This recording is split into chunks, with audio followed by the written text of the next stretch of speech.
Oh, there you go. It's Australia and Michael Clark who have won the toss, and they have elected to bat first. Thank you, Dooley. Very interesting that New Zealand would have fielded anyway. So token toss. We've got the Australian side, and they're very powerful. Their batting is very deep, right down to Mitchell Starc, but Warner and Finch are on fire. Runs required from Watson, otherwise his spot is in jeopardy. Michael Clark is welcome back, but it's George Bailey, the unlucky one, and Pat Cummins, the only other change in the Australian outfit. And again, I think you see a side with a lot of depth and their key figures really performing nicely so far in the World Cup. The side to win the World Cup will have the most men in form. That's why New Zealand are looking good. Guptill McCullum is the danger man, isn't he, at the top? Williamson, also Taylor, Elliott, Anderson, the big hitter in the middle order, as well as Ronke. And then that bowling duo of Southey and Bolt. We'll get to see whether they can get early wickets with this new white ball. Just waiting for the teams to come out for the national anthem. And Eden Park, the crowd is filling up very quickly. You can see that it is Kiwi strong, there's no doubt about it. And I think for Australians, one of the toughest crowds to play in front of here in Auckland or anywhere through New Zealand. The old foe, there's great competition in all sports. The rugby in this country, outstanding, and always have the wood on the Wallabies here at this ground in particular. But so much talk about Eden Park and the short boundaries, particularly straight. It's about a 50-55 metre hit behind the batsman. If they're playing a ramp, it's about 45 metres, and square a little bit longer, but still short when you start comparing it to the bigger grounds. Brendan McCullum, he'll be very proud. He certainly is a man in form. Steve Smith, he's had a remarkable summer. And the Aussie opener's ready to go. And Michael Clark is welcomed back as well. He'll be nervous. Here we have the Prime Ministers of both countries. We're at a function last night where they spoke. Great to see them together. And obviously enjoying each other's company. So we're set for the national anthems.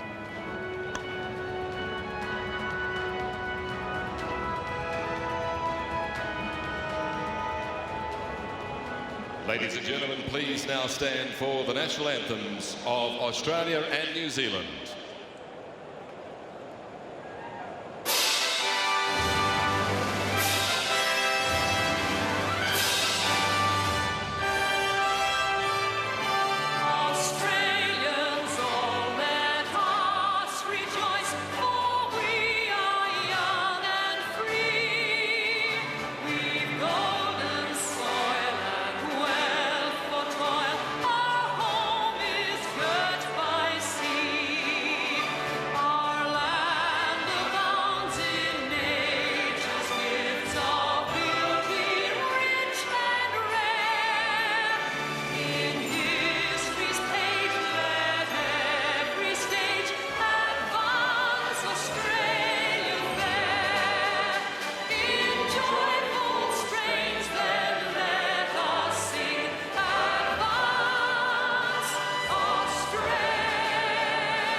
The national anthems, a fantastic way to start this fixture.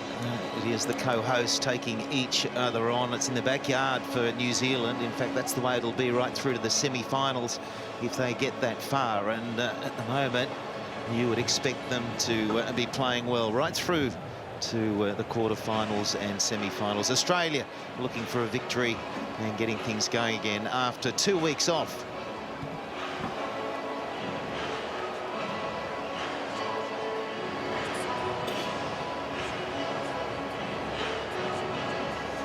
Well, there's the huddle. That's what we see often.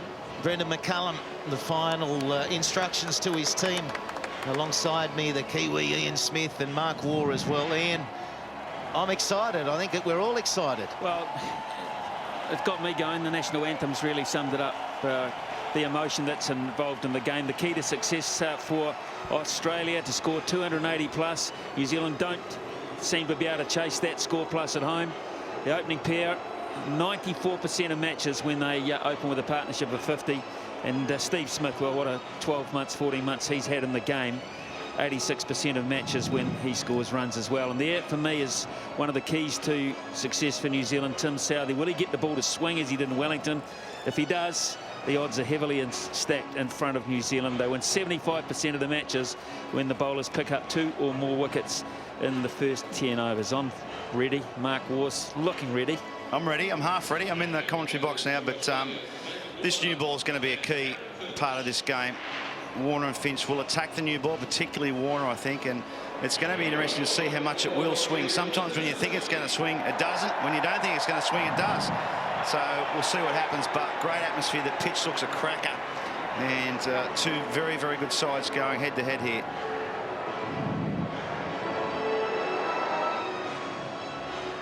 Always going to be a rocketing start given the nature in which the opening batsmen play for Australia. And I think when the ball's swinging, that's an attacking situation as well. So there'll be plenty of shots early.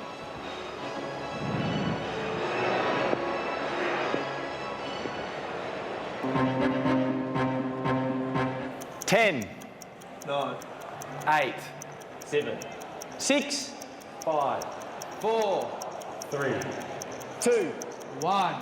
Game on.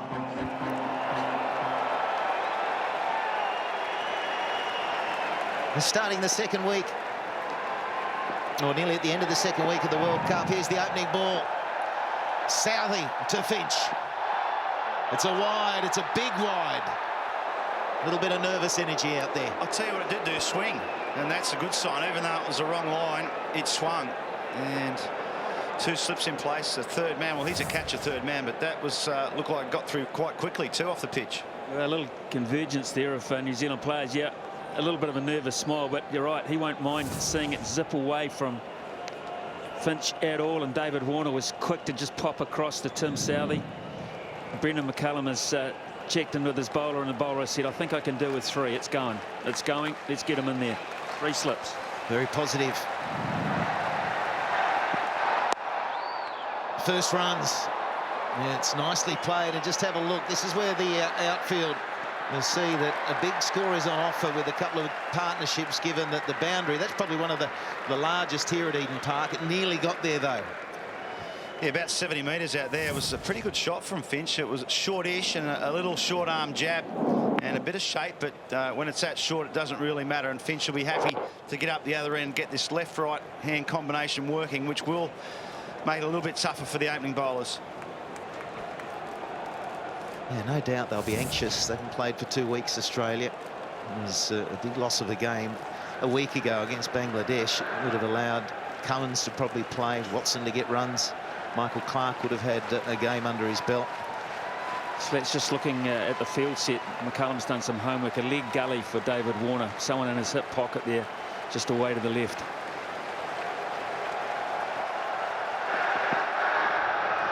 There's that swing again, another wide.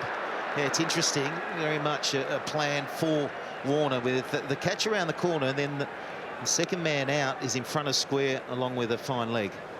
Yeah, so no width. That looks like they're going to bowl at the stumps and at the body of Davey Warner. It's dangerous. If you give him any width outside off stump, he will flay it away. There's no one out on the boundary at all on the offside, so Southee's line is going to have to be starting probably the off stump and going to middle and leg.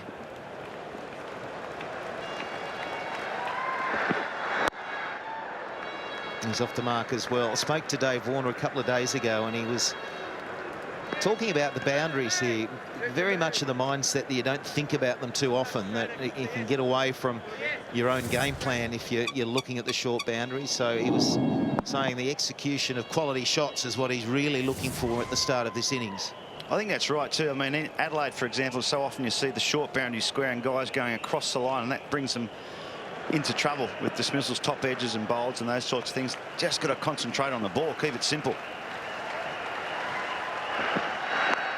That'll be 4. Not swinging from Southey. That's a woeful start by Tim Southey.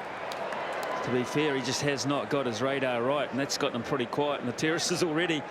They are so dependent on Tim Southey after what he did to England just a week or so ago to put it on the spot, and at the moment the radar is quite a long way off.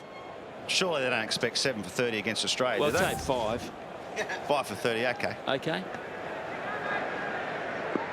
Woeful, I like your word there. It's a better area, but it's crunch, so Finch straight away thinking the pitch is good enough to hit through the line, short of a good length. And not a lot of footwork from Aaron Finch. He's more a stand and deliver type batsman. Can get him into trouble occasionally, but this pitch looks a cracker. You know, there might be something there with the new ball, but it's going to be a good batting surface, enough pace in it to hit on the up like that, particularly against a new ball.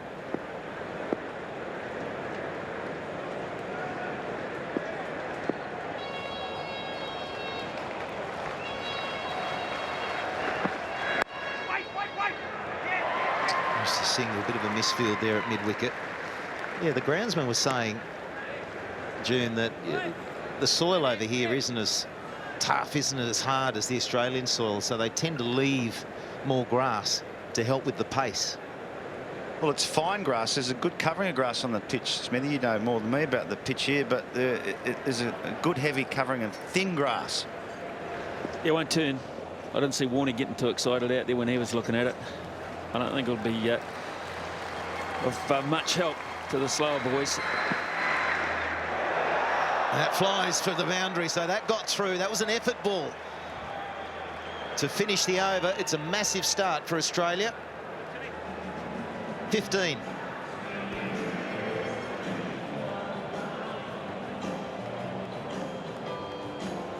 Well, talk about getting nerves out of your system. This is very short, and it has fair flown. He's given it byes instead of wides. It's a tight call. Tell you what, could we see 6 byes today? Could we see a Cummins or a Stark bowl a bouncer that just flies for 6?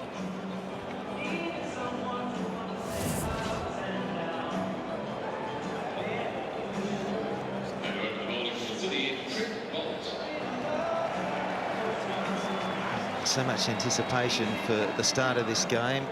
1 over, 15 runs. It's the perfect start for the opening pair.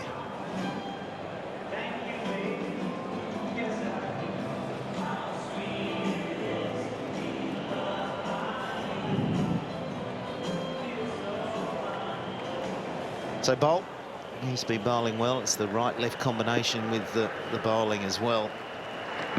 There's the batting combination. That one just a single, be a leg bye. Well, this sets up a contest for me. It really does. This is the strong zone of Aaron Finch. There's a mine hitting on the up. He'll have to trust the pitch. There's a little bit of shape there, and he's negotiating it okay at the start of the innings.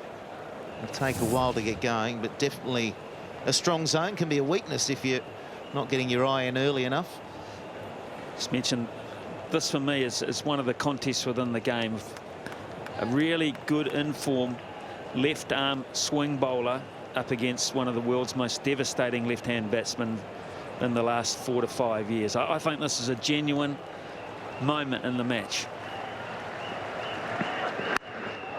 Oh, Dave Warner, he's totally mishit that, and it's gone for 6. Well, that's cruel. It's very, very cruel for Bolt, but that's what's going to happen today. You're going to see those sorts of shots, and that's why Davey Warner's going hard at it. If I'm going to throw the bat at it, I'm going to go really hard. That was a slog. That was an ordinary shot, but he's got a great result. It's actually flown into the crowd. So that's what can happen here. Yeah, that's extraordinary. That can change what you're thinking as a batsman. In the air again, but over the infield. So there's a lot of nervous energy here from Warner. Not a bad top edge to start, though. I was just thinking, could you have actually 2 third man? Pretend they're slips catchers. You got a square third man and a fine one. It might be more of a chance than the regulation slips. To be out there, but I suppose you could. Yeah, extraordinary, isn't it? Top edge. It was a bad shot, and it flies for 4, and then a couple through the offside.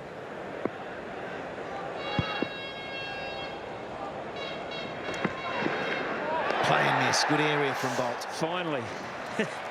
Finally, he says part of the plan almost comes together, and that is it. That is get this guy playing from the crease a little loosely. He wants to win this contest too. He's been thinking about it, David Warner. He knows this guy is a threat if he swings it. So get him out of the game quickly, break his confidence. That's better line and length. Yeah, it's perfect bowling. Maybe a fraction full would be perfect, but it's getting David Warner to drive on the up. He's not going to let too many go. Either's Aaron Finch, so that gives the slips fieldsman a chance, and the men in the covers too when they're driving on the up. It's better from Warner, just letting it go through. Always hard for him to stop if he wants bat on ball every delivery. I think you're right, Mark. It'll work for the Kiwis. And he doesn't die wondering, Davey Warner, as his strokes against pace. Full 20% cover drive 19, off drive 14%. The boundaries. But Bolt's getting him through good. He's around the 140k mark already, which is decent pace.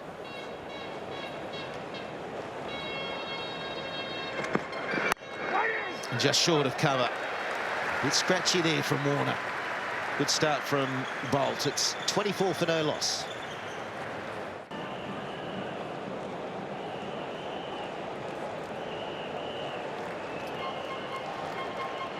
Southey again.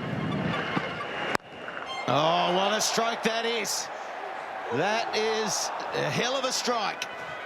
Oh, cop that. This is a very, very potent start by the Australian pair, and yeah, making a line in the sand here, aren't they? Attacking the bowling, putting pressure on Southey and Bolt.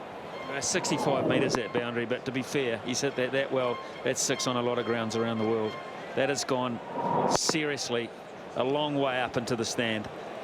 Second tier. He's obviously confident. It's not swinging too much. And great shot from Finch. And bowled. Southey straight back in the face of Finch. He gets his wicket. Oh, great comeback. The stumps and the bars are gone flying. Aaron Finch looking to drive on the up. This one might have just nipped back. Looked like it was going to swing away. Nipped back. Good line and length. Great comeback from Southey. He goes full again, gives it a chance to swing. It didn't. Might have been the angle back in that beat Finch through the gate. And the Kiwis have something to cheer about. It's a big breakthrough at the top of the order. 30 for 1.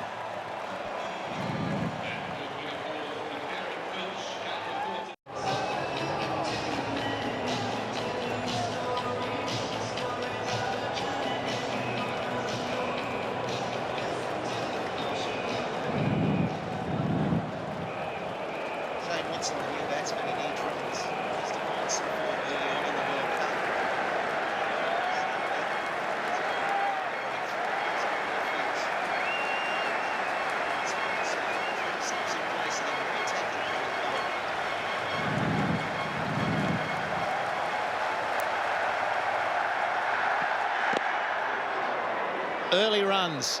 It was a full toss. Thank you very much, says Watson. Oh, that's what you want first up, a fully on leg peg. Southey going for the miracle ball, maybe the Yorker, but he probably just needs to bowl line and length on the stump and let the pitch and the ball do the rest. That's a nice one, a nice sider for Watson. He's away. He just hasn't found consistency, Tim Southey, so far. I think very nervous going into this. He was under a slight injury cloud a couple of days ago, but passed fully fit yesterday, so he was ready. It was just the case. Maybe he's searching for too much at the moment. He knows so much is on his performance against this top order, so it's a mixed bag. Watson will be nervous. He's had 2 weeks to work on his batting. He obviously contributes it as an all-rounder, but he's out of form. He needs to find something. As Finch, do we have another look through the gate? Well, bear in mind, he just got hit up into the stand with a foolish ball, Tim Southee, so it was quite brave for him to go again to a drivable delivery. It was just a tad shorter, and it did. You will see it just seamed back into the right-hander off the surface of the pitch, and man, so needed. So needed. Nicely played. So too much on the leg stump. He's got it there because he's trying to swing it away from the right-hander.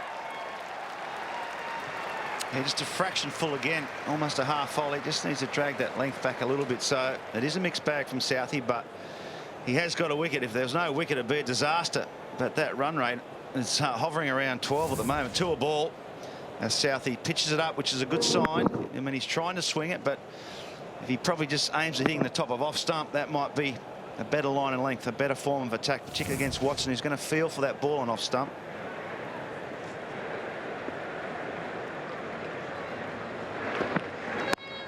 It's a better area. So 3 overs completed, 36 for 1.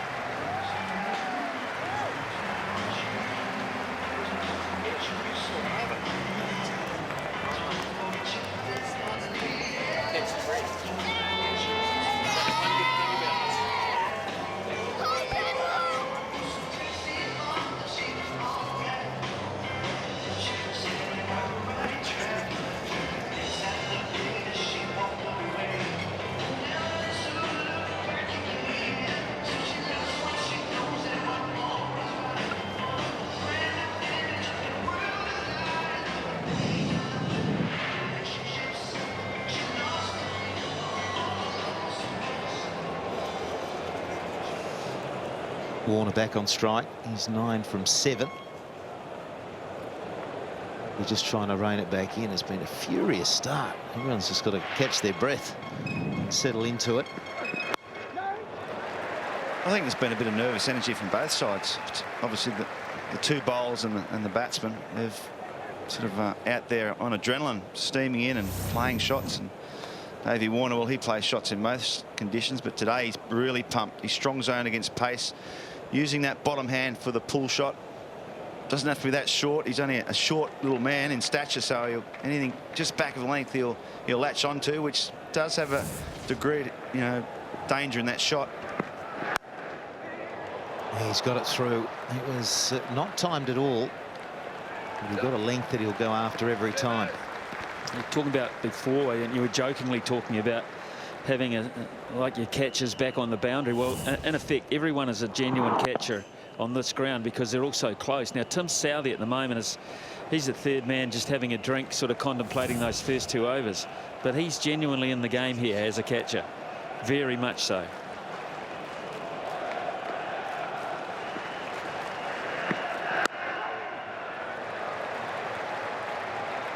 He won't want to be signing autographs or having a smoko down there. He's got to be really focused like all the players, especially with Davey Warner. He's a chance of hitting the ball anywhere in the air and hitting it hard. So if you're in the ring, you're a chance. If you're on the boundary, you're a chance as well.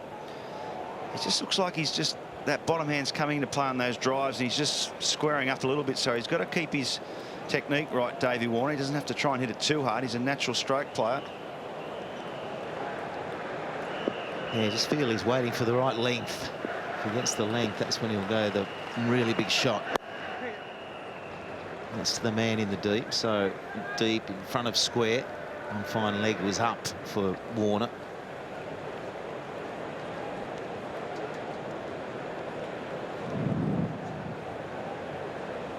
Richie Lingworth played a bit against Richard. He's a left arm nude nut bowler. Is that a compliment? Nude nut bowler. Wasn't a big spinner of the ball, was he? So roll him out. Wasn't a bad bowler. Right. Rasmus, I might have played against him as well. He's a player, wasn't he? Played for... Well, I know we played a tour game in '94 in South Africa. We played against him. And the reason I know is he got me out both innings. What did he bowl? Medium pace. Or I think he bowled little outies. Little outies. Trying to hit him for 4 or 6 probably. So a catcher, short mid-wicket. 1 slip. Watson, he's trying to get that ball in the right area. It's crucial they do to Watson because he'll be tentative. Yeah, and you can't hide in the modern game. I mean, everyone sees everyone play. Everyone studies footage left, right and centre. And it's no secret that this guy is a candidate for getting hit in front early on. I think everyone knows. And that's why I think Bolt will be looking for. I think that's what Southey was looking for initially with the attempted Yorker first up. Get him hit crease line, crease bound. And maybe he might just play around. They've packed the onside area to cut that out as well. Loses his footing. That's a good ball from Bolt, a really good delivery. And the crowd respond 39 for 1.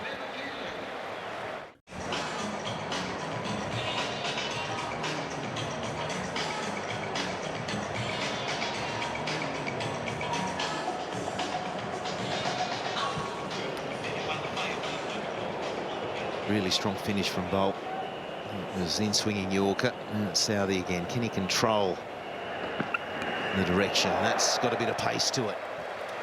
He's only bowled a couple of balls at Warner, and he's bowled him a couple of short ones already, so he wants him to hook. He's got 2 men in place for that hook shot, the fine leg and the man in front of square leg, and also that leg gully, so he's going to bowl short at the body. That's a good one there.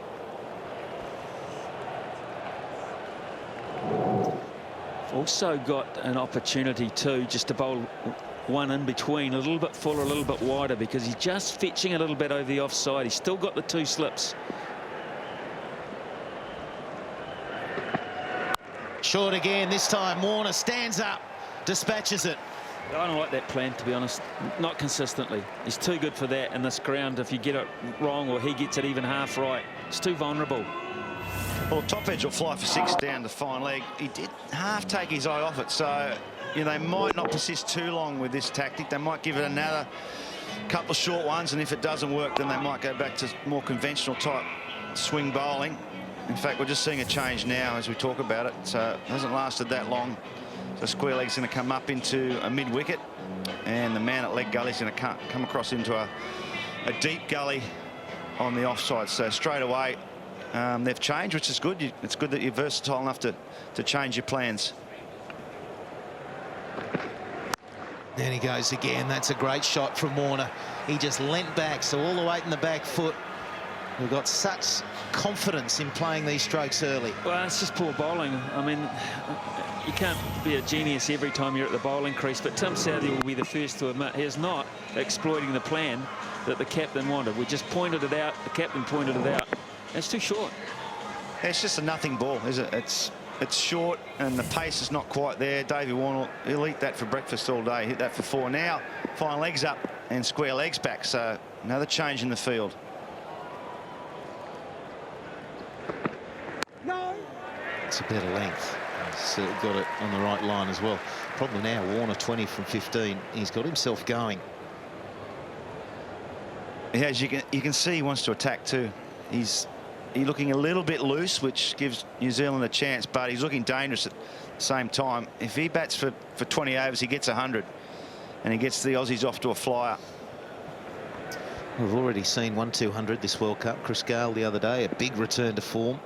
AB de Villiers, startling what he achieved yesterday at the SCG. Fastest ever, 150.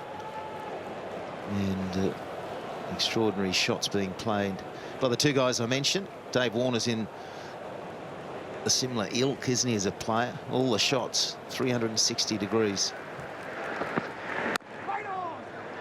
He's really packed the offside now. He's brought a catcher in at a shortish point, who's Corey Anderson, and what he's basically saying is, I think I can bowl that line for you now, skipper, and you just back me up with someone else there. Well, he's got the 3rd man down there as well, give him extra protection. I'm just wondering whether a change of pace might be a bad idea, particularly with Warner going very hard at nearly every delivery. Might be something for Southey to think about.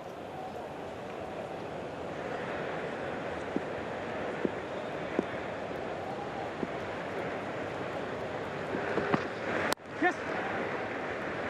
Good work from Warner. He's got the control in the innings as well. 48 for 1.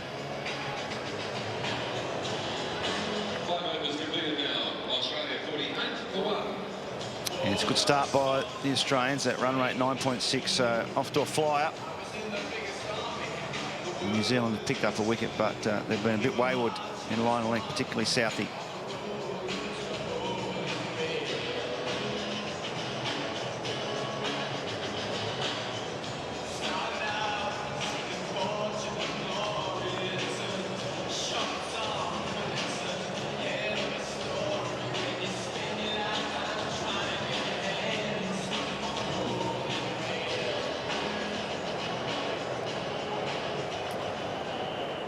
McCullum might have a few headaches. He's trying to get the field right. He's trying to get his bowlers bowling to the field.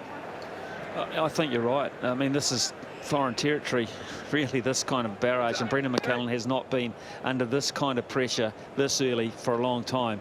Now, what does he do? Does he go to his youngster Milne and say, good luck, try and bounce out David Warner with pace? Is that a punt too much? Or does he go to Daniel Vettori and say, right, let's take the pace right out of this game. I'll back my most experienced head, my most experienced bowler, even on this ground without a lot of protection, and take the pace out of the game and see what you're made of there, son. Well, the problem with Vettori is, I mean, you're only allowed 2 men out, which gives you basically no cover. And it's a good short one from Bolt. So it's, I mean, Vettori's very good, but it's a big challenge. Just the 2 out. Where do you put them? Where do you bowl? But I'd be more inclined to use the quicker bowlers with the new ball. It looks like there's a bit of bounce in this track, so I'm not so sure about Vettori. He's stretching, he's warming up. Did you see him warming up then, Smithy? No, mate. You didn't? No. It's a gamble, a big one. Well, he is a gambler. Brendan McCullum, he is a gambler. Yeah, he can be very aggressive with his captaincy. Just the single. We go back to Finch. You'll see a split screen. Finch hitting the 6 and then the ball straight after. And the wicket to Southey.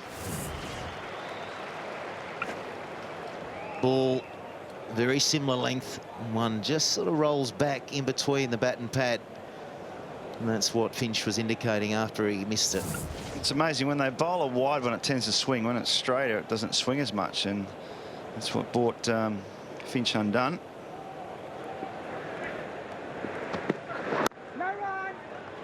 I think this might help Watson too, with Warner really going out the other end. You know, you can just get in the slipstream of the other batsman, can't you? And it sort of puts a bit of pressure on the bowlers. Watson can just go about his business very quietly.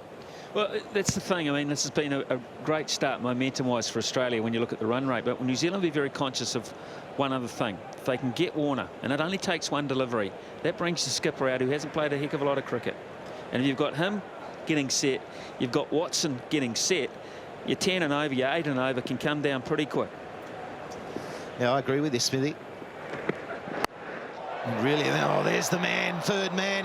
He's a catcher, no doubt about it. It flew a long way off the bat, didn't get any height to it, so one bounce. A bit of height and it probably would have carried. But yeah, it's definitely a catching position down there. It was fairly full. And a bit of shape there, just swung late. Not much footwork from Davey Warner. And he just would have had his heart in his mouth for a fleeting moment there. Sure would. Get down. Would have looked like it was going to carry for a moment. So see that example, what we're talking about, third man. I mean, he might see a few fly over his head as well. Watson very cautious. 51 for 1.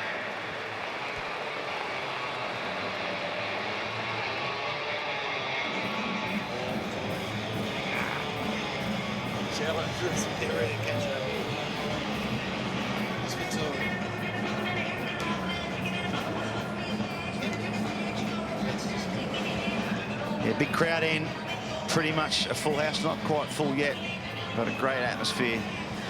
As the Australians get off to a fly, that's kept the crowd a little bit quiet, but it's a long day and everyone's looking forward to this contest.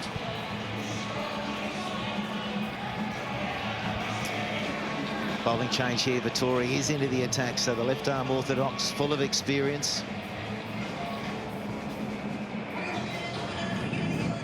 Well, I confidently tell you this is the earliest I've ever seen him bowl in one-day international cricket. This is the newest the ball will feel in his hand. It's 296 wickets, 290 matches. New Zealand's most prolific ever one-day international and test player now. And this is an interesting challenge for him. He's going to have a leg slip and an orthodox slip, and Mark War's getting his hands ready about 100 yards behind. I just think slip catches are so overrated for spinners in one-day cricket. Having said that, he'll probably nick one, but is it going to go to leg slip or normal slip? Which, you know, I don't think you need two. I think you can better utilise one of those men. But this is going to be a real challenge for Daniel Vettori. As good as he is, he's got to protect some small boundaries, and he's just got two men out there. Yeah, great challenge. Warner, what will he do? He only knows one way, really. Try and take him on. Well, it's going to be no. I'll tell you what he did to Xavier Doherty in the nets yesterday. He sat back in his crease, and anything, even if it was full, he sat back and still flat batted it for 6 straight.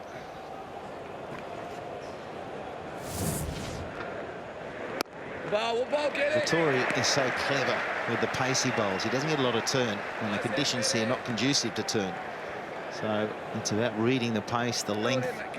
That's what you're looking for as a batsman. Warner, it sounds like he was working to a plan then yesterday. Knocked the stuffing out of Xavier Doherty's confidence. I'll tell you. Might have got him out a couple of times though. It's a good start by Vettori. He's not going to throw it up. I don't think he's going to just subtly push it through. Maybe one will skid on, one might turn a fraction.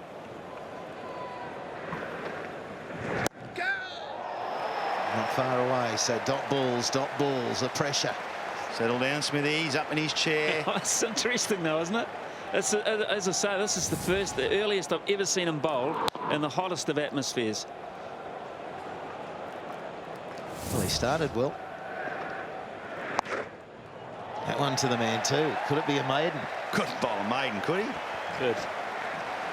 That's what he's thinking. That's what David Warner's thinking, I'll tell you. Might pull out a reverse sweep here.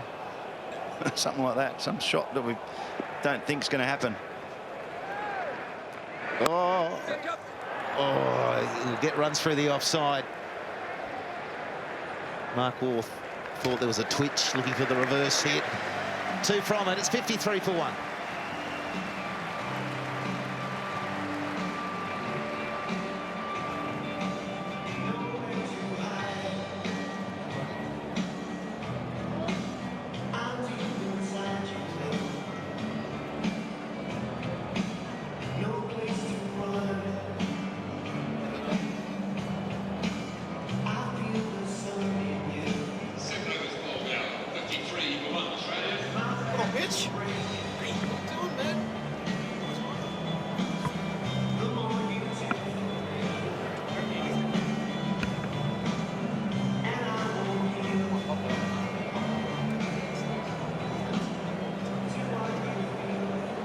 Trent Boult to continue. He's been tidy at the start.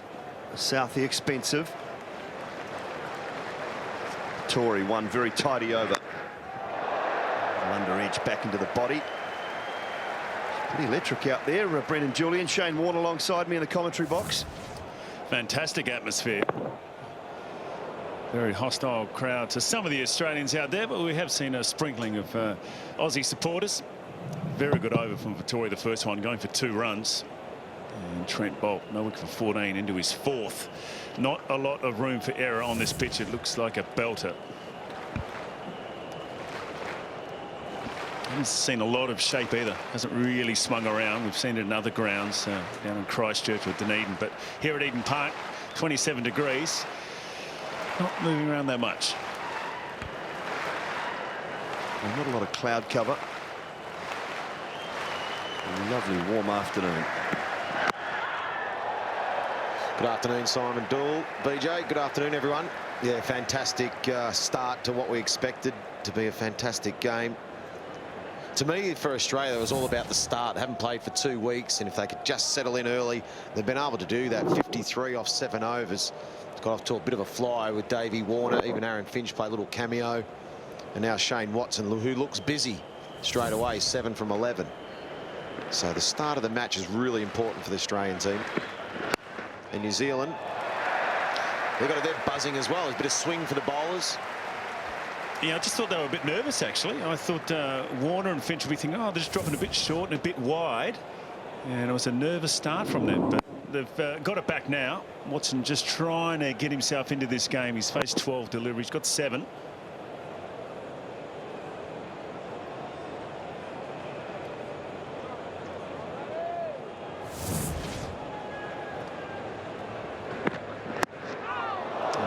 inside edge. A little bit of fortune.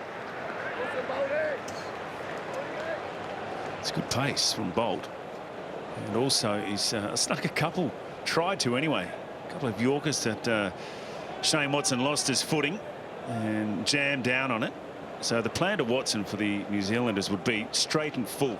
I've seen him get out that way a couple of times in Test cricket and also one-day cricket.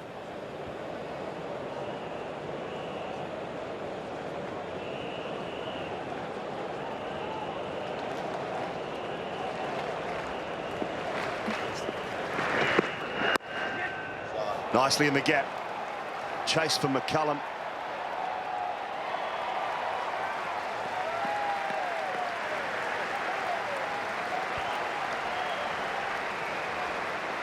For Davey Warner, nice little offside along the ground. He's just getting his timing here at the start of this one-day game. Not a lot of foot movement, but he just waited for it and got it in the gap. That's the spot you need to bowl to David Warner, though. If you drop anything short, he's going to pull you. If you over-pitch too much and you get too straight, he's going to dong you down the ground. So that length just outside off stump, drag him on the front foot. That's the spot to bowl for Bolt. It's the in-swinger wrong. And Ronke does well. Well, at least if you're pitching it up and you maybe get a bit of movement or seem you're in the game. If you drop it short here at Eden Park, doesn't matter, you're going to go. We know we've talked about short boundaries, but if you're bowling short inside that first 10 overs in the power play, you're going to go anywhere.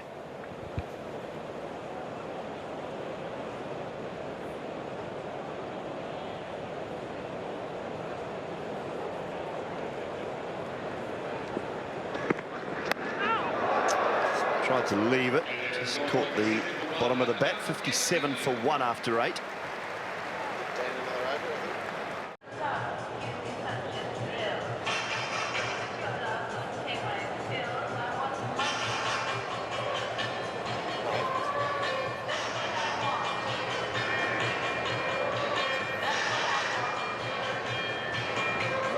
So Vittori to have a second over.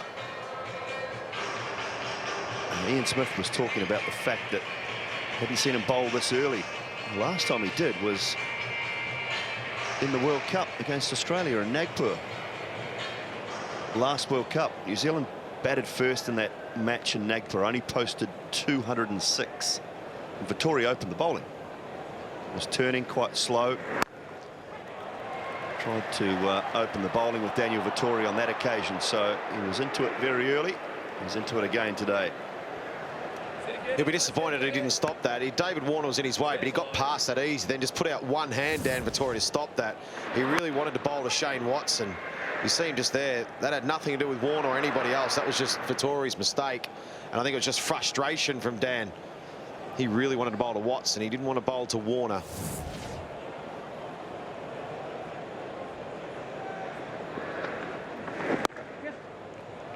One of the beauties of Vittori around the wicket to the left is there's just no room for error. I mean, he's got no one out behind square, just the one in front of square, and you've got about half an inch to be spot on. He did it in his first over. But you just think with Warner on strike, it's a matter of time until he tries to take him straight over the top. Interesting field on the onside for Shane Watson. He's got a slip and a leg slip. And then like a man behind square on the sweep, but then 2 men out. He's 2 men he's allowed are out on the onside. Ooh, tough one to cut against Vittori. He's very hard to play those cross-bat shots to, because he varies his pace so much and so well. Generally look to hit straight with Dan. Clever bowler.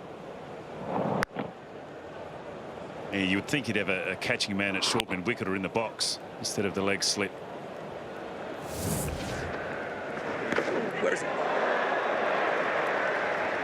They're the hard shots we're talking about to play, the cross-bat shots, because he bowls little like left-arm swingers. Doesn't really spin the ball anymore, Danny. Watch how that swings and then beats Dave Warner for pace. In the air, no, he can't get there. Cannot get to it. Trent Bolt was away to his right, not his favoured side. Well, I reckon he was slow to move to it. I know they'd given the high fives for maybe a bit of fielding, but that was it. That was a half chance that New Zealand needed to take on this one. It was in the air a long time. Bolt Just doesn't quite get there, just a finger. That could cost them.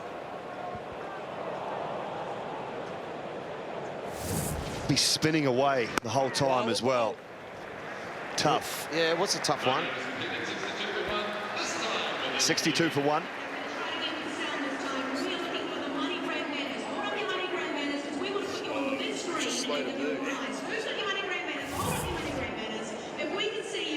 Let's take another look at it. Went to cut it. Thick, healthy outside edge. Bolt, he may have gone left first and then got him offside.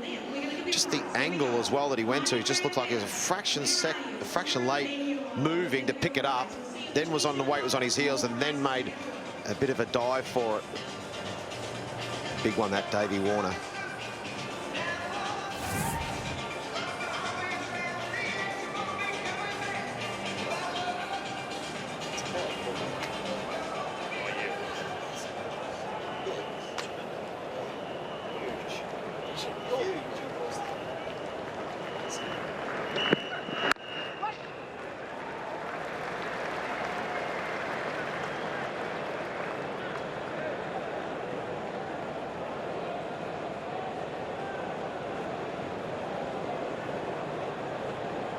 It's been a good spell this by Bolt so far. No wicket for 18.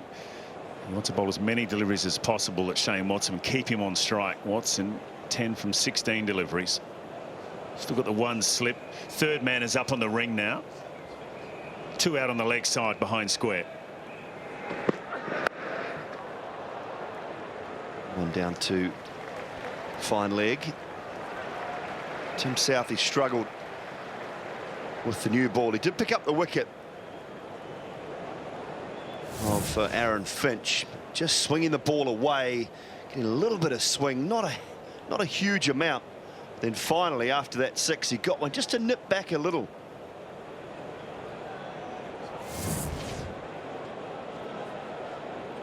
Just continue to hit the seam, but you're asking it to do something, and that's all it was. It was shaped for an outswinger, and it's just nipped back in. It was a real good follow-up because the ball before, as we just saw in those highlights, it was a fantastic shot from Aaron Finch straight down the ground from 6. So the pressure was on Southey too.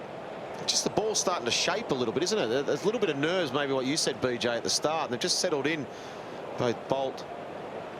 Now he's really starting to shape it. Well, I reckon they got the length right.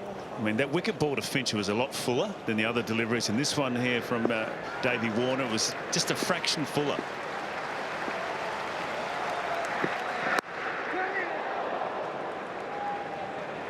In the line too, isn't it?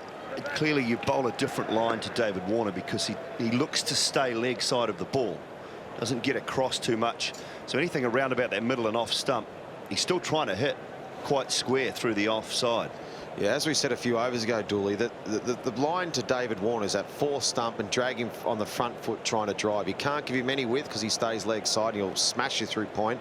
And if you drop anything short to get him a pull shot, he's dynamite through there too. So well, the plans to Watson is to bowl straight and target that front pad.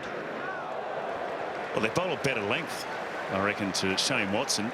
They've got to do that to Warner. Not half volley, but you've got to be a bit full, especially if the ball's just starting to shape a bit. The Aussie bowlers will be thinking early on, with 2 new balls, this ball's only 4 overs old at one end.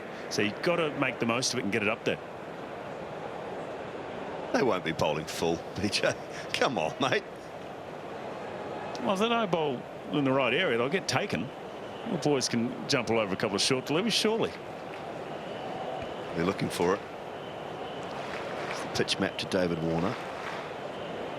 So around the wicket now, Trent Bolt. Last ball of his 5th. You know, catching short square leg just behind. Well, that's for maybe the pull shot. For that one.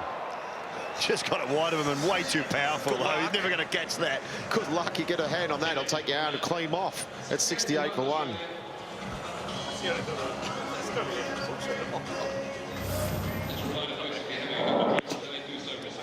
Oh, they got it in the middle of the bat. Have a look at the fieldsman if we can get him in the shot. No, it was going that fast. But it's the wrong length. He's bowled well to Watson. You still got to make sure you get the right length. Yeah, he had to have a catcher. He had to have a second catcher. That was the only reason. Last ball of the 10th.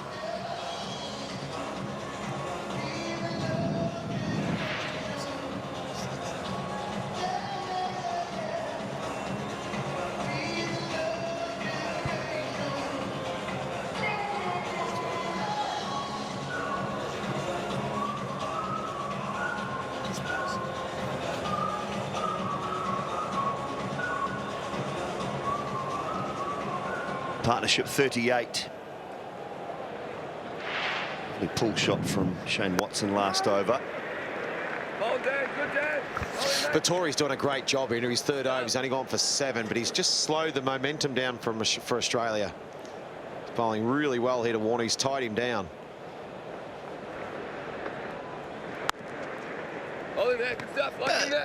For David Warner's credit as well, though, some respect being shown. He hasn't done anything too rash. He's not trying to throw his wicket away. He's just saying, well, you're bowling well. We've got a great start.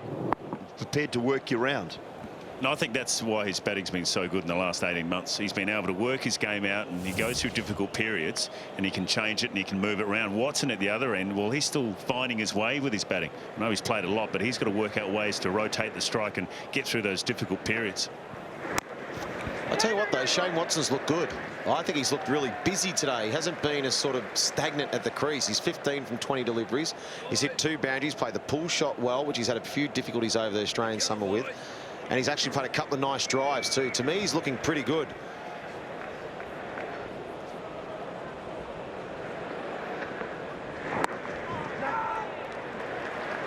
And there's those little in-swingers we're talking about, Dan Vittori. He's no longer, you consider him really, a left-arm orthodox spinner. He's more or less like a clever little sweatband swinger type things, isn't he? Little left-arm swingers.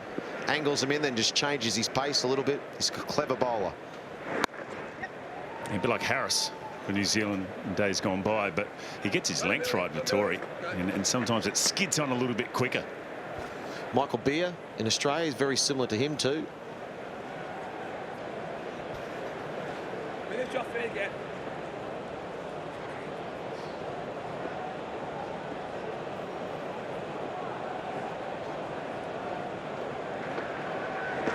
Clearly see that the strike rate for David Warner drops against spin from where it is against the pace. 11 overs gone, 70 for 1.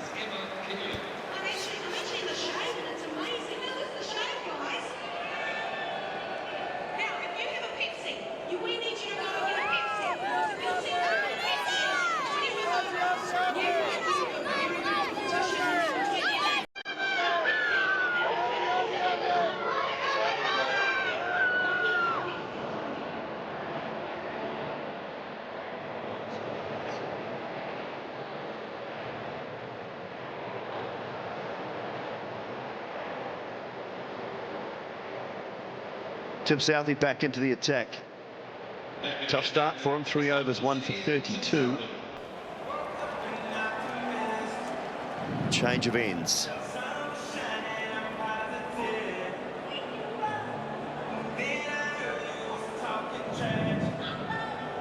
Great leveler, isn't it? This game. 7 for 32. 7 days ago. You talking for England or for Saudi? Well, bit of both. No, it is. 3 overs, 1 for 32. He got the big wicket of Aaron Finch, but he was a bit all over the place. Bowled a few wides, which is unlike Tim Southey too. I think that was just a few nerves, as you said, BJ. There's another one, another wide. It's a bad way to start. You go on the journey a bit. You've been going for 11s off your overs. Yes, you took a wicket, but you're trying to set the tone. You come back into backup bolt. And here's his power play overs for Australia so far. 68 runs and just 1 wicket. That went down 45 metres over for 6. That's all it is. That was Aaron Finch. And then the next ball, bang, got the castle knocked over from a ripper from Tim Southey. And then Davey Warner went to work with a bit of short stuff. And then a half chance to bolt. And Dan Vittori's done a good job. But Australia, you'd probably have to say have won it. 11 overs, 71 for 1. They're probably ahead of the game at the moment. Yeah, nearly another wide there too. Got the feeling the umpire was just about to raise his arms and put his hands back in his pockets. which would be good for Tim South. He's got to start well here. I agree with you, Warnie. You've just got to get your first ball set up in the over. But to Watson, it's a really good opportunity because Watson's not away yet. He's only on 16. Southie's got a little bit of shape, so he's got to get that length and line right.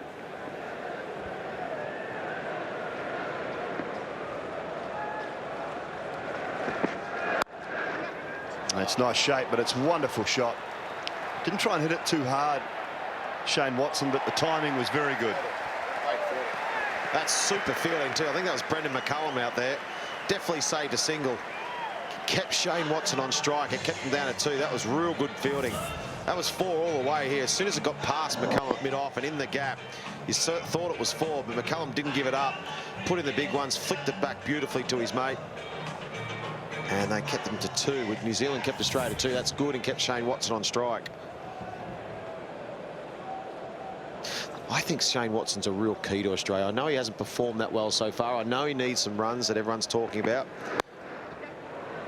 But I just think he's such a key. I think when you look at the order and you go, I'll get to that. When you look at the order and you go, Warner, Finch, Watson, that's a really good top 3 if he's in form. And then you get Clark and Smith, the clever players through the middle. And then you've got the Maxwell, Faulkner, Haddons to finish. That's a really good side.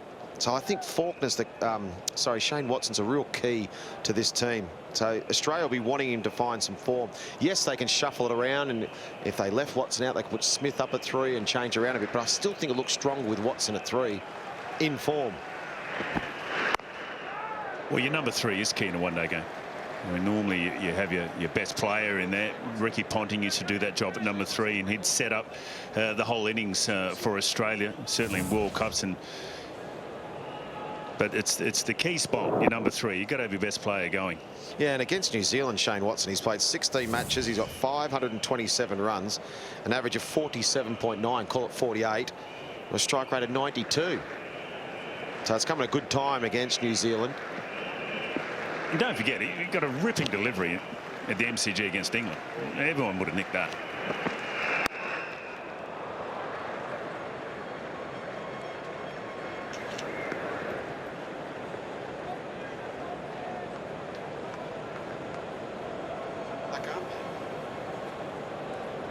He looks at ease today, Shane Watson. He's got through that period. He got that full toss leg stump, his first delivery that he knocked away. And if you ever wanted a delivery to get you going, that would be it. That's why New Zealand were nervous at the start. And just think of the contrast, BJ, as you said. England, Stuart Broad comes in, bowls first ball, has to play, lunges, he nicks it out, naught. First ball at Southey bowls to Shane Watson, a full bunger, shin height, gets him away, and suddenly all the pressure's off straight away for Shane Watson. Just shows those first couple of deliveries, no freebies for the batsman whatsoever. That's 76 for 1.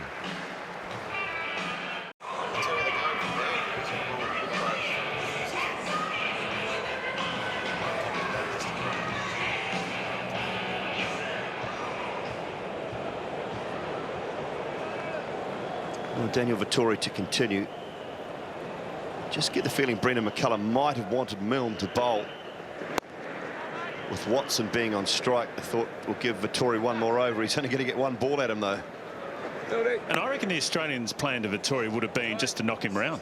Don't take any risk. If he bowls a bad ball, yes. But if he doesn't and he builds pressure, then so be it. And we'll strike at the other end. Yeah, I think sides look at him now and say, if Vettori goes none for 35, none for 40, we can take the others at 55, 60. Especially this strong Australian lineup.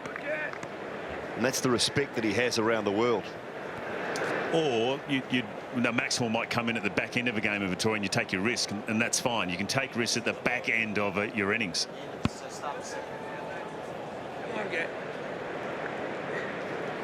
Just to show you how much Dan Vettori has dragged this back, he's into his 4th over. He's only gone for 11. That'll be a single. After 6 overs, Australia were 51 for 1. So they've only scored 27 off the next 6.3. So Dan Vettori's bowled half of those overs. He's doing an excellent job and really dragged that run rate back. I think they'll just see Dan. They'll just keep knocking around. They won't take too many risks against him and really tax the others, as you're saying. We'll bowl. Well, what the strong start's also done is it's eaten up some of Vettori's quality overs in the middle. New Zealand are going to have to change their game plan a little bit around that. So it puts a bit of pressure back on Brendan McCullum. Ball, mate. Stop. I can get it. Yeah, Davey Warner, 34, just 2 4s and 1 6, and a lot of people expect him to go over the top and long, but his strike rate's still 82. So some good, sensible batting from Warner and Watson. A partnership 50 now from 65.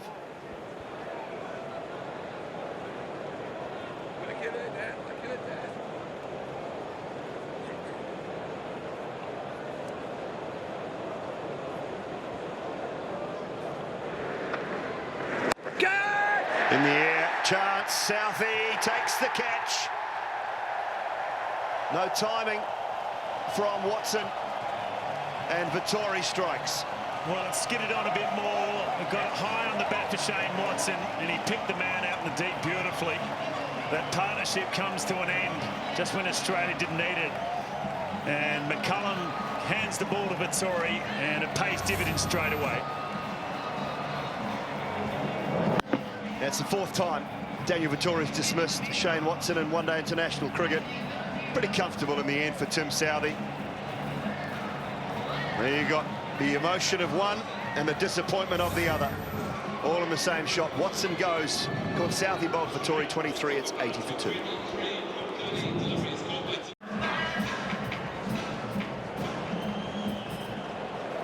Aussie skipper Michael Clarke is the new batsman. It's the last ball of Vettori's over. Oh, big appeal, he's gone to 2 and 2 for New Zealand. Southey strikes the big blow. David Warner is going to have a chat here to his skipper. I just wondered if it was high. I reckon it was straight. It just looked a bit high on Davey Warner. Yeah, here you go. They're going to refer that. It's great momentum here from New Zealand. Vettori gets rid of Watson, then bang, Tim Southey, first ball. That's straight. It's in line. It's just the height. The original decision's been out, remember. So the umpire's given him out. Front foot's cool, no drama there. Let's have a look down the business end. To me, the first thing looked height. The umpire gave it out quickly. There was no hesitation. Southey's been expensive, but he might have made up for it if this is okay. The height will be the issue, and I reckon it looks okay. I think he's in trouble, David Warner. I think it's high, but because the umpire's given him out, I reckon it's going to be hitting the stumps. But look how high that is, above the knee roll. Even though he's got little pads on, it's above the knee roll and it's going up. Now, is this just going to be flicking the top, or more than half the ball hitting the stumps, which means the original decision will stay? That's pretty high. He's jumping off the ground. Look, both feet are off the ground too. Top of the bails, if anything. Well, I don't think this is a bad review. I think it's a good decision to make the review. Both feet off the ground, above the knee roll, going up. Did it pitch in line? Yes, just in line. Is it a umpire's call? That's what we thought. Right at the top. Look at that, Warnie. Just flicking the top. What a wicket for New Zealand. 2 in a row, and it's the danger man, Davey Warner. He leaves Eden Park to the glorious cheers of this New Zealand crowd. New Zealand have bounced back. Watson gone from Victoria, and all of a sudden Southey makes amends and picks up Davey Warner. 34 from 42. Australia 80 for 3. Steve Smith, the new batsman. Southey's got 2. Well, 2 new batters. Smith and Clarke haven't faced the ball. That's Smith's first ball. Great comeback here from Tim Southey. He's picked up 2. He might have gone the journey for some runs, but he's picked up 2 crucial wickets. No more than this. And Davey Warner just pitched in line. You see Davey Warner off his ground. It's over the knee roll. Height was always going to be the issue. And once the umpire gave him out, he thought it was hitting the stumps. The umpire's review showed it just flicking the top of the bails. That's good enough for the umpire's call. Tim Southey strikes for New Zealand, and the crowd erupts. Game on. 3 slips to McCullum, straight on the attack. Well, the 2 dismissals of Finch and Warner, New Zealand have got the length right. They've got it up in the right area, and it's just nibbled a bit on the seam. And this is exactly what New Zealand would have wanted. Let's get the top few out, get Michael Clarke in, who hasn't played in his cricket, get into Steve Smith, who's missed a bit.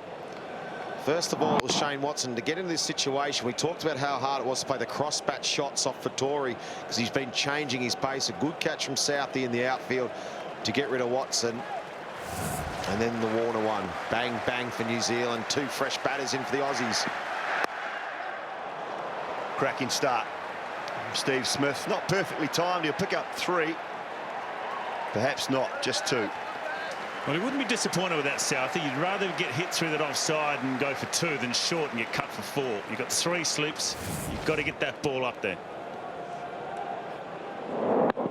It's a very good delivery. It's good movement from Stephen Smith. He just waited. Tim Southey's just gone past Shane Bond now, as far as wickets in World Cups are concerned. Bond was on 30. Chris Harris with 32. Jacob Oram with 36. Only 2 ahead of him now. Well on the attack, catching mid-wicket, catching cover, and 3 slips for McCullum.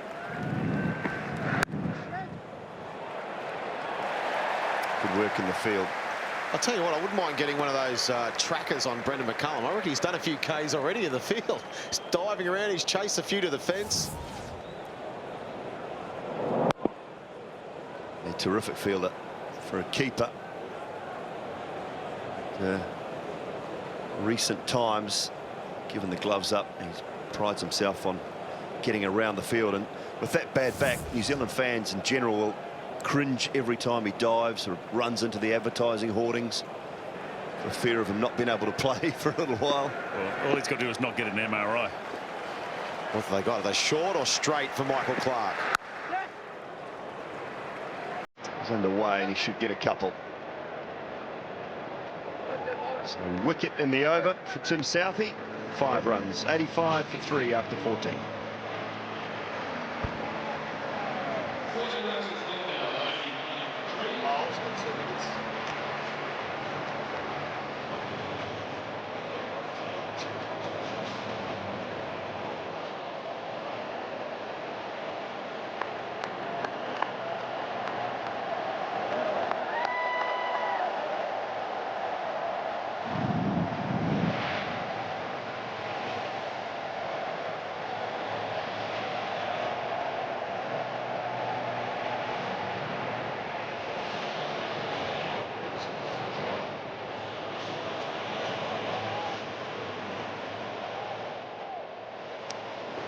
Australia having to restart after a blistering start.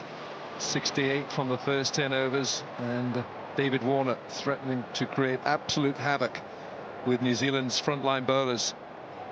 Huge sigh and sense of relief when he was walking back after the review. And this man, box of tricks. So much experience. Good get. So 85 for 3. This is not a cricket match. This is drama. This is theatre. This is just the most imposing atmosphere in this ground. Noise is deafening, isn't it? Out there watching live at the front of the commentary box here. It's absolutely deafening. Fantastic atmosphere. And New Zealand now certainly on the attack. 86 for 3.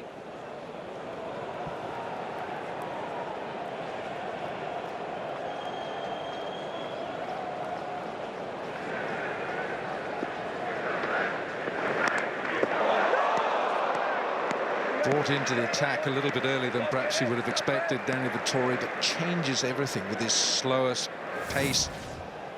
Ball was flying with the seamers. There's so much experience. You know, the atmosphere, it was, yeah, the adrenaline would have been pumping.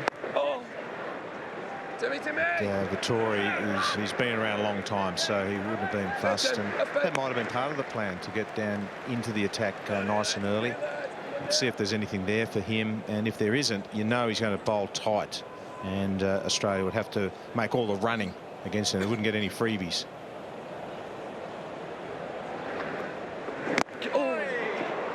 When he came on from this end, and it's such a short hit for David Warner, must have all the lights must have come on for David Warner. Like a youngster walking past a sweet shop, couldn't resist the temptation.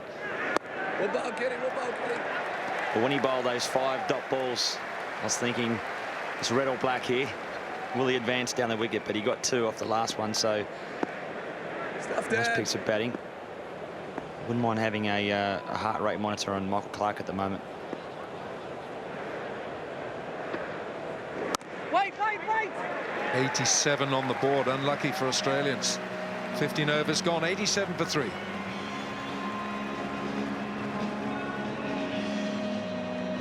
Brett Lee's got his feet and Alan Border there off the ground. I'm not sure what I'm supposed to do, being a neutral.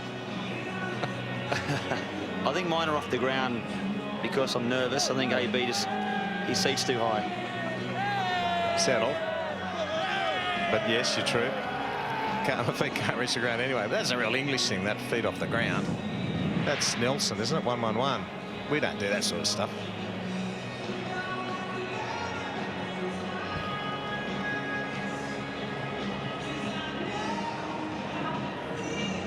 Tim Southey, first 2 overs. I mean, what did the first over go? It went for 15. A very noisy crowd was silenced very quickly.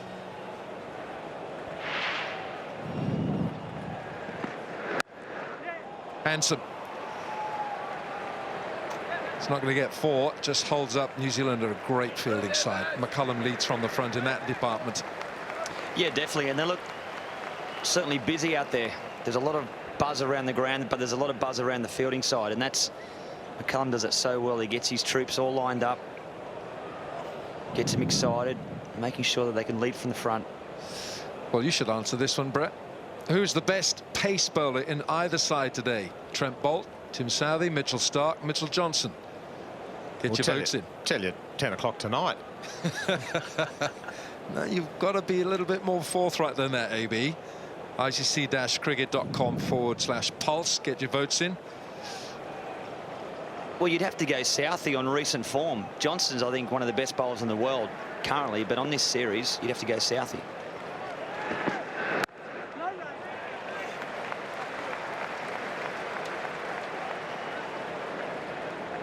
Johnson takes 4 or 5 for though tonight. He'd get my vote. I think it's all down to this game. Australia haven't played. They've only played the one game. Second game washed out, of course. But Southey, gee, he's been on fire really, and getting that ball to swing consistently, it always puts the batsman under pressure. Michael Clarke has missed so much cricket. He's missed the last 10 one-day internationals that Australia have played. Nicely timed. That's 4 runs. Well, you wouldn't have thought so after that shot. Absolutely beautiful shot off the pads. That's his bread and butter, Michael Clarke. Just watch the concentration on his face. And just that timing, straight off the sweet spot. Just turns the wrist. Lets the bat do all the talking. That's just class. The ball doesn't swing, and Michael Clarke just plays it very late, but just works the ball to the onside, and the timing just exquisite.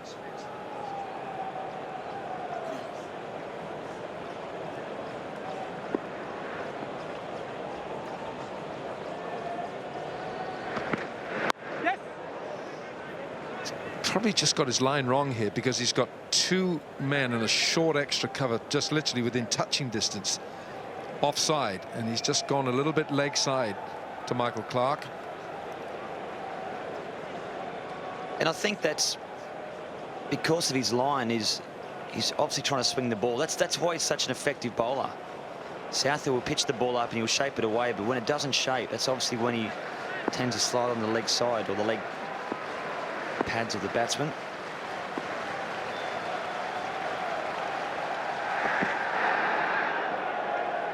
It's got to be off stump, isn't it? He's got 6 fielders on the offside, just 2 in front of square leg side. Tim Southey, 7 for 33 against England. Magnificent spell. Absolute class. Just have a look at the way the ball shapes there. But it's also the length. We heard Brennan Julian chatting a few overs ago about the length. Beautiful shape, great seam position. It presents the seam with every opportunity for it to swing.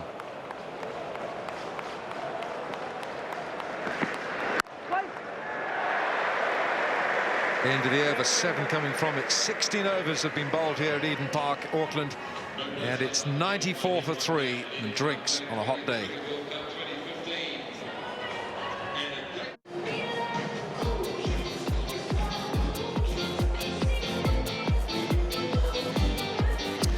Australia winning the toss here at Eden Park in this clash of the giants, the Tasman Giants. Australia winning the toss, getting off to a blistering start.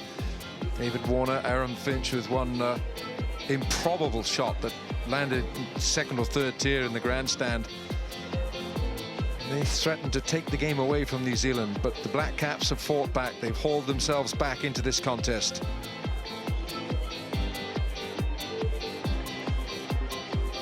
So Finch, Warner and Watson all gone.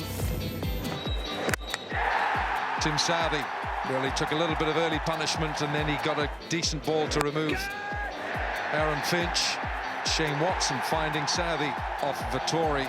Danny Vettori coming into the attack, and an LBW that was reviewed. The umpire, Richard Illingworth, gave it, and it stayed with the umpire's call. Yeah, good call, I think.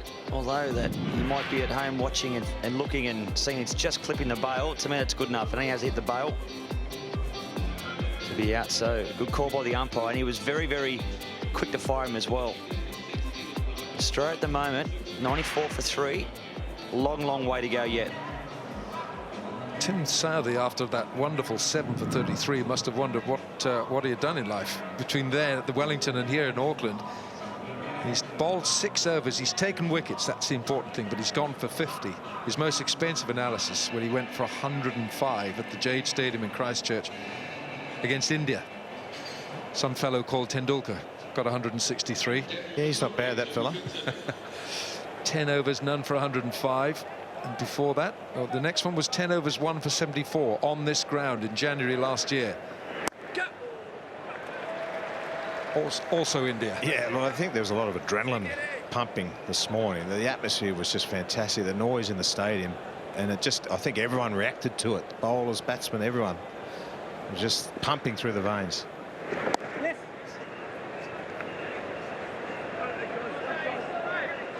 Yeah, when you think of just shy of 50,000 people here at the ground, a capacity crowd, it feels like you're playing at the Melbourne Cricket Ground or even Eden Gardens over in India. Big, big sound. Gone.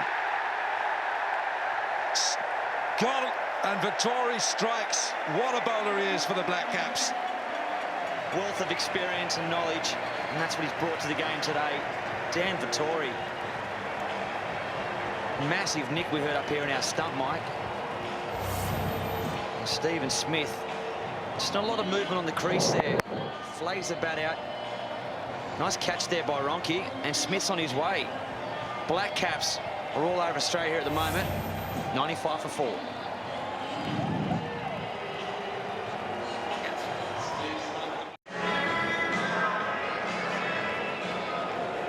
Glenn Maxwell, the unorthodox batting of Glenn Maxwell. What will he bring to this occasion? The game has changed. It was 80 for 1. The last 3 wickets all gone for just 15 runs. It's been a great little period for New Zealand, and led by really Dan Vettori. I think he's been outstanding. This little spell, he pegged the run rates right back. Southey's been expensive but got a couple of wickets, but Dan Vettori, he's been the man. Brendan McCullum is going to have to work out here. Does he keep them going? Big, big edge here. Yeah, massive nick. We could definitely hear it up here in the stump mic. It's standing over. 2 from it, plus the wicket of Smith. It's 96 for 4.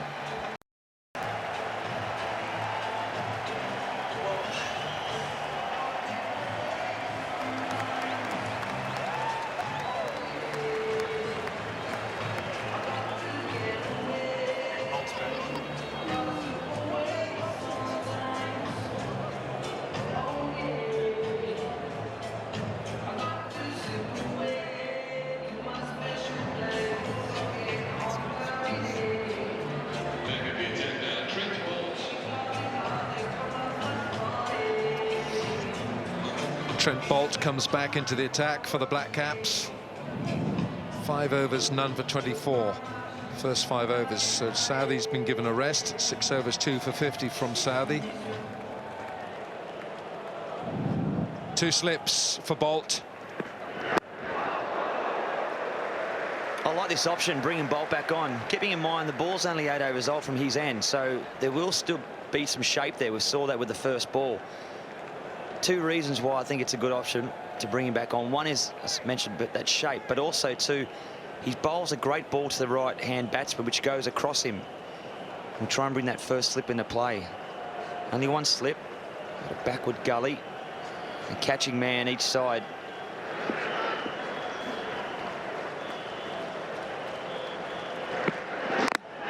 Chops it on. That's a thunderbolt. Loose shot from Maxwell. He's only been out there for a couple of deliveries, facing a bowl he probably hasn't faced before. Left-hander, there was a couple of balls shaped in, then that one just held its line.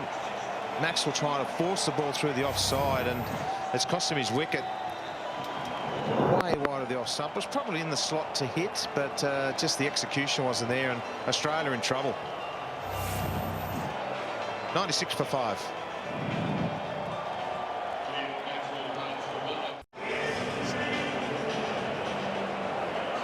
Mitchell Marsh in at 7. And New Zealand have hauled themselves back into this contest. And it looked early on as if Australia were running away with it. A nervous shot from Maxwell.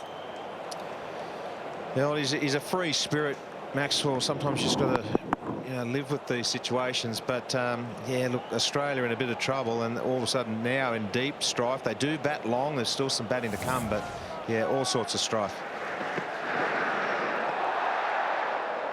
That's a wide down the leg side. From 80 for 1 to 97 for 5.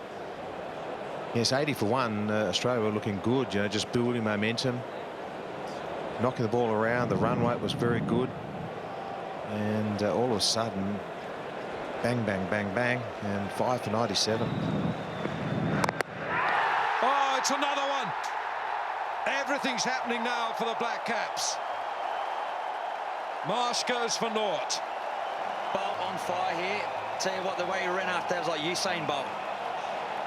He is absolutely on fire. You hear the crowd. Another wicket, so another chop on. But what it is just that good length, nice shape on the ball. The seam presenting upright, swings back in a little bit. Another chop on a leg stump. So Australia in a lot of strife now. Here's their other wicket, so here we go, 97 for 6.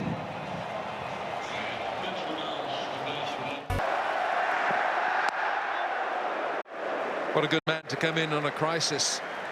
Brad Haddin coming in at 8 for Australia. The last 5 wickets, 17 runs.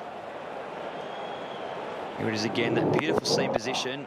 Just a little bit of a bat there, just gliding. It's not really sort of defending or attacking. It's just sort of floating around there and gets a little inside edge. But 5 for 17 they've taken. There's a lot of talk when Australia was on fire early on. 400 was on the cards. That was a call from the commentary box. And 97 for 6. It's a funny game, cricket. Are we prepared to say 400 now? Take a remarkable performance. The skipper, and Brad Haddin, man for the crisis. I mean, he has dug Australia out of a lot of these situations in the past, but this New Zealand side, they're ready for action. Round the wicket this time. Tries to get the Yorker in. Brilliant bowling from Trent Bolt. 18 gone, it's 97 for 6.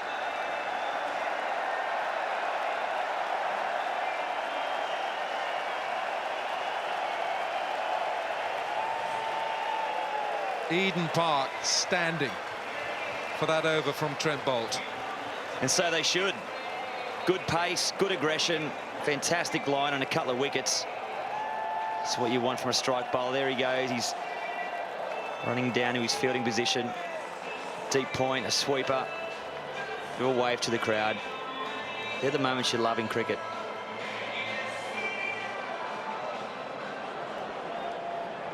Brendan McCullum is staying with Daniel Vettori for another over at least. Maybe might rest him after this, but now 6 down. He's sticking with Vettori. I'd be very tempted, because if you get one more, I mean, you know, Australia have still got batting, but gee, still plenty of time to go, I suppose. So you've got to think about the tail end of the game, but gee, you know, you're tempted just to go for the throat right now. So would you bowl him out, AB, or would you keep him maybe for 2 at the end? No, I'd keep him for a couple, you know, that just in case situation. But I like the way he's used his quickies at the other end, mix them up. We haven't seen anything from the 5th bowler, so I think the tactics have been good. McCullum prepared to attack, trying to get wickets. Spare a thought for Michael Clarke, coming back, captain of Australia, missed the last 10 one-day internationals that Australia played. He last played against South Africa, 14th of November in Perth.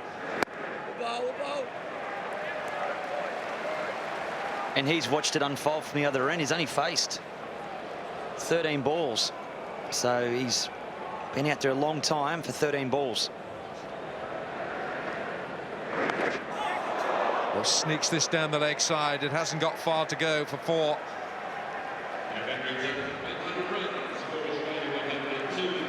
Hatton's away. He'll take anything you can get at the moment. Getting strangled at the moment. The Aussie batsmen, they've just had a horrible half an hour. Brings up the 100. Good sign for the Australians. It's not your normal Australian happy hour, is it, AB? 19 gone, 103 for 6.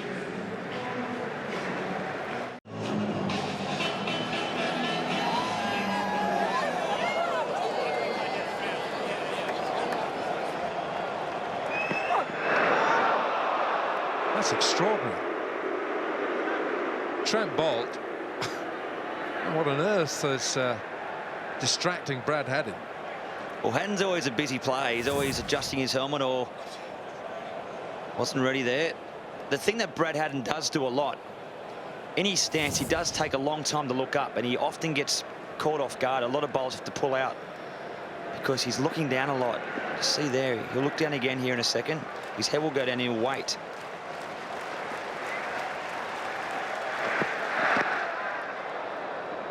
So let me ask you then, Binger, what would you have done if you'd got the old traffic signal from Brad Haddin, stop? Well, it actually happened to me over in Perth, and I was bowling a Jar Callis, and the previous ball, before he pulled away, he cut me, I think, for 6 over 3rd man as I was running in to bowl the whacker. He's pulled away, and I thought he was going to go again, so I followed him and almost took his head off. So he was off the pitch, and the ball followed him, and he just looked at me in absolute disgust, like, what are you doing? I said, oh, sorry, mate, they're going to try and uppercut me for 6.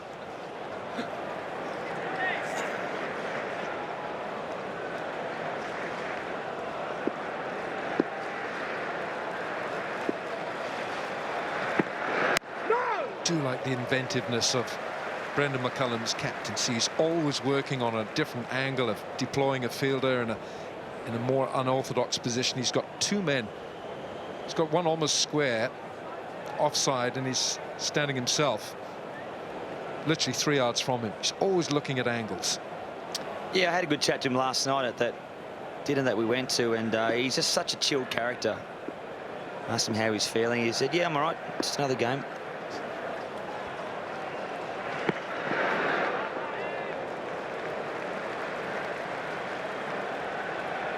Well, he's always taken the positive.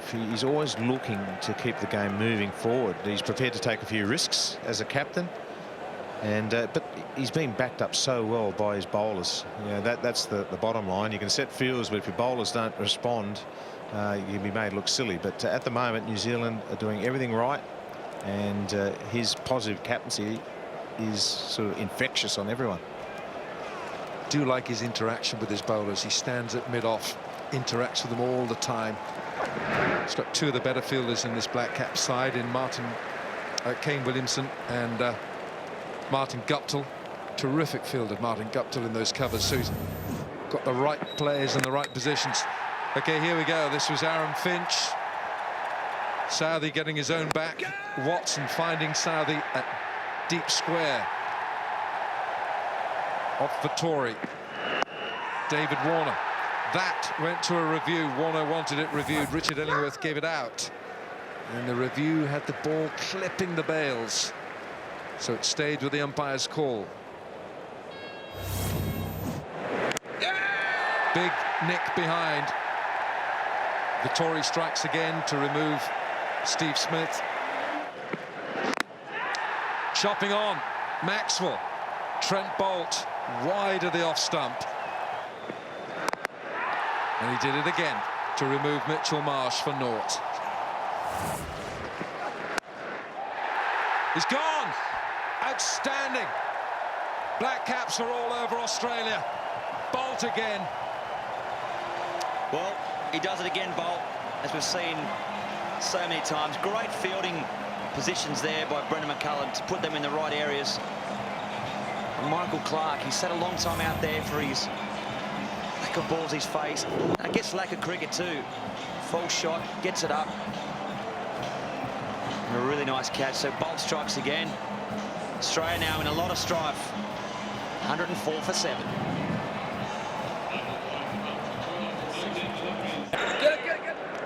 Brad Haddin is on strike, and straight away it's Mitchell Johnson who got a... I can tell you it wasn't a very warm reception when he walked out. But never for a moment would Mitchell Johnson have been thinking, oh, I'm going to be putting the pads on in the 21st over. As we see that shot there from Michael Clark.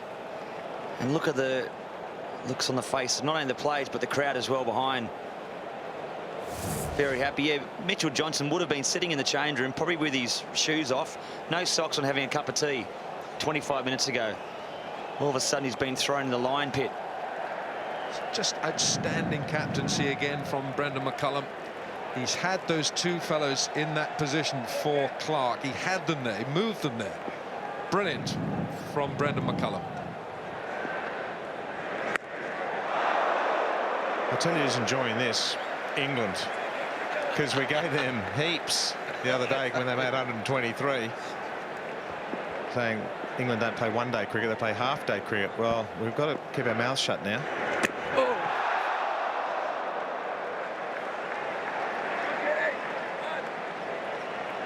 Dan Vittori doing another great job here. Once again, that experience, and that one just goes past the bat of Mitchell Johnson, almost finds the edge. You know what, there must be 48,000 people inside this stadium. The noise is deafening. I would say, what, 47,000 of them are Kiwi, and they're bowling every delivery. Every ball is cheered, is roared. I think Johnson just wants to diffuse this situation. It's intimidating. He wouldn't worry about that, would he? We wouldn't worry about 48,000 Kiwis shouting at him. Well, we had the pleasure to have a chat to both Prime Ministers before the game started. And Prime Minister Key was really excited and really passionate about his team. He said he's definitely got this one in the bag today.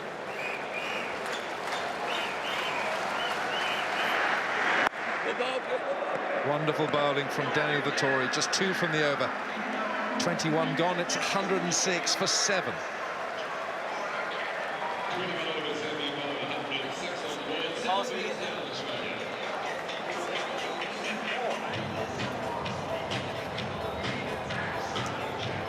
So 7 down for the Australians, and at one stage in the 13th over they were 80 for 1.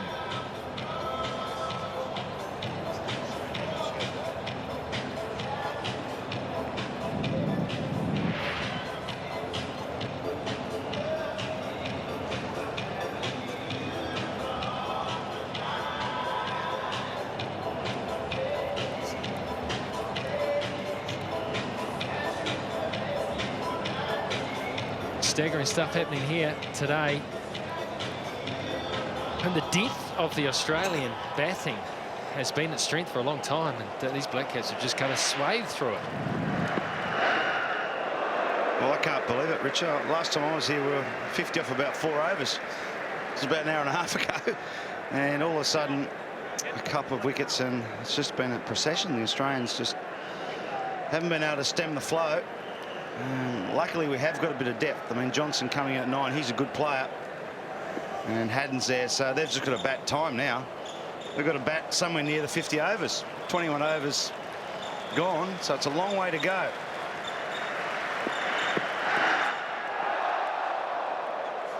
Well, what does Johnson do here? I mean, I think his best game here is just to have a go. Try to post something. Is he good enough to actually bat a length of time here? Will he combine with Haddon? What's his approach? Well, he's a natural stroke player, and that's probably when he plays best, when he doesn't overcomplicate it. So I just think that's what he's got to do. If he starts looking to defend and try and occupy the crease, I think he'll get out. So, you know, there's plenty of gaps out there because it's an attacking field. He's just got to be smart, but he'll play attacking stroke play, and I think that's his best form of defence.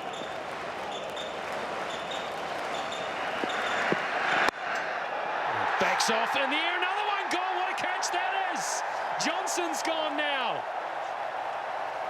Oh, I cannot believe it.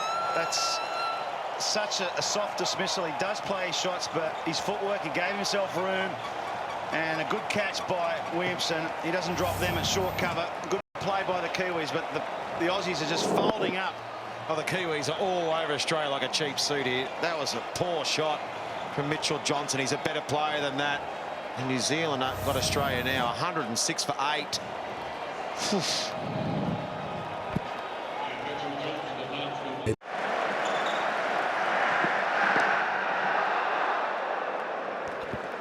To me, it all started, this collapse, with Dan Vettori. I thought that changed. Australia off to a flyer. Dan Vettori came in. He's bowled 8 overs, 2 for 25. Here's the wicket again. Johnson backing away, trying to give himself some room to hit it through the offside, and a good catch. Really, at this stage, I think it's just about batting time. Just got to bat the overs and try and post something. Whether it be 180 or 200 if they can. At this stage, you've got 2 wickets in hand. They're only 106. It's not something you would often throw at Australia and label Australia with, but there's been some poor cricket played. Yeah, shot selection's been very poor. You know, there's been some good deliveries, yes, but if most of the batsmen look at the way they got out, they will be very disappointed today. The pitch looks like it's pretty good. It might be just holding a fraction after that initial burst where the hardness and shine's gone off the ball, but gee, we've given away some wickets here, the Australians. Straight through, middle stump out of the ground. This is incredible stuff. Well, I don't know what to say, Richo.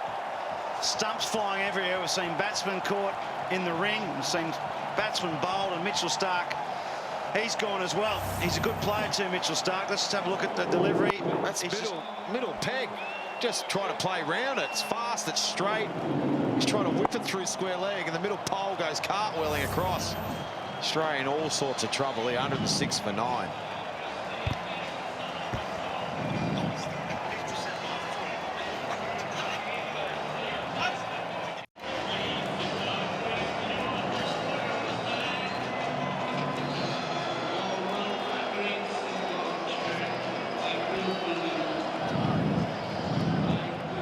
Pat Cummins is the new player. A way to just describe what's been going on is the last batsman to come and go, Mitchell Starc. We didn't even get a chance to introduce him. We haven't introduced many of them. We're 1 for 80 off 13 overs. So we've lost 8 for 26 off 9 overs. No, Vettori will continue. Now Haddon. Well, he's got to go after it, Brad Haddon. I don't know what tactics we need to employ now. I'm lost for words. Mitchell Starc playing all across that, looking to hit it far too square. It just held its line. It was a good delivery. Trent Bolt's been fantastic. He really has. 5 for 25. I think someone said he's got 5 for 1. Like what's going on here? Like under 10s. Can't believe this. I know there's a lot of build up to this game. There's a lot of rivalry between these two countries, camaraderie. There's a packed house here at Eden Park. The two host nations, one and two of the favourites for the World Cup, and New Zealand have just come and flexed their muscles and just blown Australia away. 1 for 80 Australia were. They've lost 8 for 27. Bolt's got 5 for 1.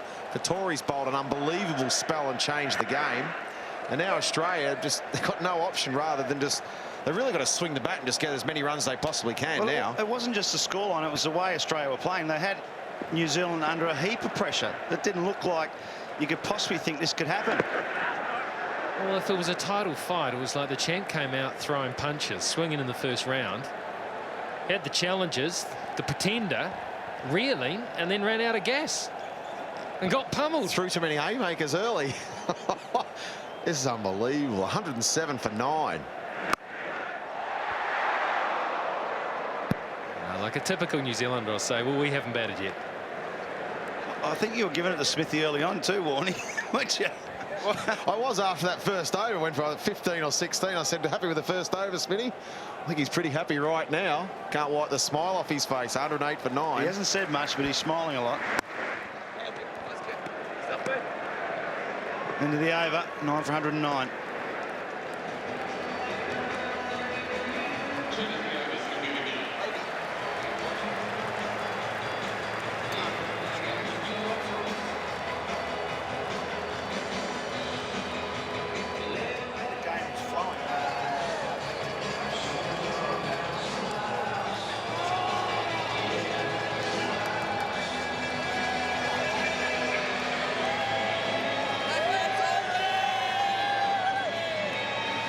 Staggering stuff, what's gone on in the last 24 hours. Well, you factor in what AB de Villiers did last night with this. I was going to say the last 24 minutes, all in 24 hours. There's the scoreboard. It's bad reading for the Australians. And when you look down that batting order, Finch, Warner, Watson, Clark, Smith, Maxwell, Marsh, Haddon, to think that Australia are 109 for 9. It's not as though the wicket's seaming all over the place. It's not as though it's hooping, it's turning. It's a pretty good wicket. It's maybe a little bit too paced. But here comes Bolt again. Just can't believe you would, as you just said off air, Mark Waugh, if you'd walked around, went and got a coffee and made yourself a sandwich for half an hour, you wouldn't read about this at 80 for 1. We haven't seen the full contingent of bowlers either from the Kiwis, have we? No, well, I thought about 4 down. I thought New Zealand's got to take a rest soon and bring on Milne and Anderson. Clearly 3 will do. It was a good call to bring Dan Vettori on too. That was his call, wasn't it? Change of pace or go with the Milne with a bit of his pace. He went for Vettori, and that's when the game really changed. It was brilliant captaincy from McCullum. Great backed up from Vettori with his swingers that he was bowling with his change of pace. And now New Zealand are all over Australia, looking to wrap it up.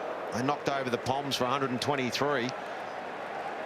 And they nearly got him in 15 overs. It was a school of thought there that Dan Vettori almost picks the times that he bowls now. He's so senior. I bowl in these slots. And that isn't a common occurrence for him to bowl so early. But while it's good captaincy, it's also great from Daniel Vettori, who accepted the challenge, took it up, bowled beautifully in it, and turned the game. Well, I don't think you have much choice because Australia were going so well and Warner and Finch were looking so dangerous that it was almost forced upon McCullum to try something out of the box.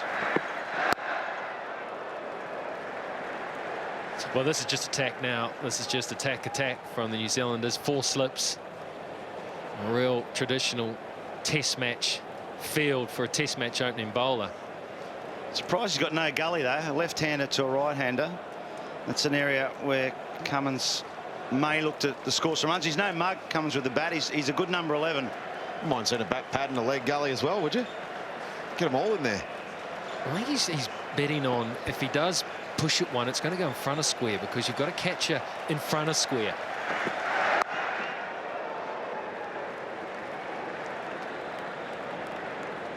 .145 clicks that from Bolt, so he's got his tail up.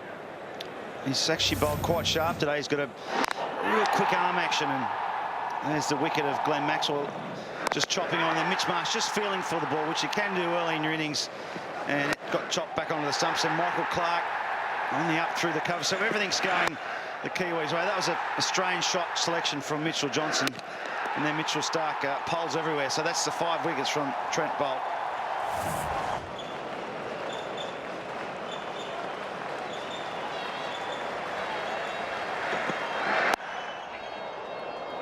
Good stop. Now the fielding backs up the bowling. Those first 4 wickets of Bolt's, though, to me suggest that the wicket is holding a little bit. When you see batsmen dragging it onto the stumps or getting caught in front of the wicket, maybe when the ball pitches, it doesn't come onto the bat like it feels like it should when you see it in the air. We've got to find some excuse, Richard, so we'll go with that one. But no, I think once that initial hardness and shine's gone off the ball, it is holding a fraction, but, you know, it's not enough to get 5 for 1. Well, it is today, but not normally.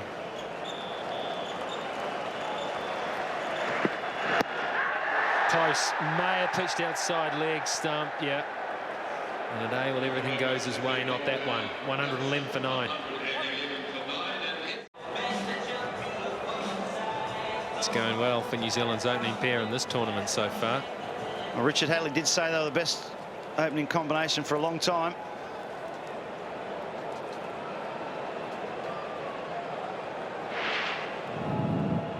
Well, there's a lot of talk about Australia having those 2 weeks off. Will it affect them? How will they play? It's the batting power play for the Aussies. We forgot about that. I think it really, the field hasn't really changed anyway. That's actually good awareness by someone, because the batting team could forget about it too, couldn't they, in this situation? I don't, you know, the start Australia got, I think the start was so important for Australia when you haven't played for a few weeks, and they started well. But New Zealand just came in and got that form. They got a bit of momentum. They got a couple of wickets, and Vettori, this guy, into his last over now. Oh, just over the top of mid-on for 4. That's where the game changed for me, when Vettori came on. It really did change the pace.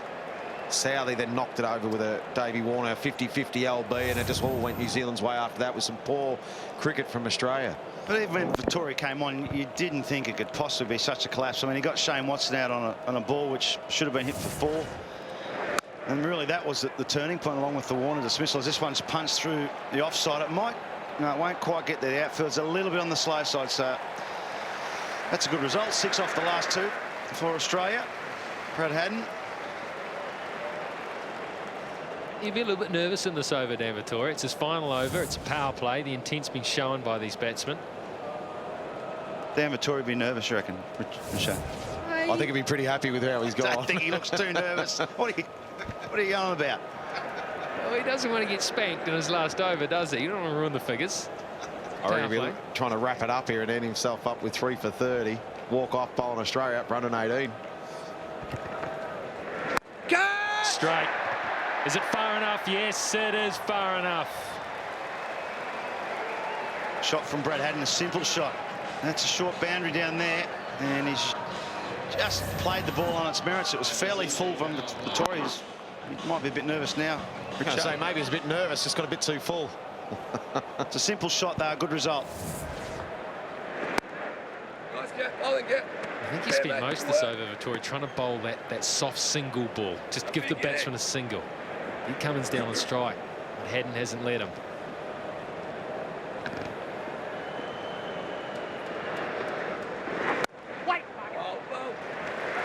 Two dots to finish it and save it somewhat. 124 for 9 from 25, and Vettori bowled out.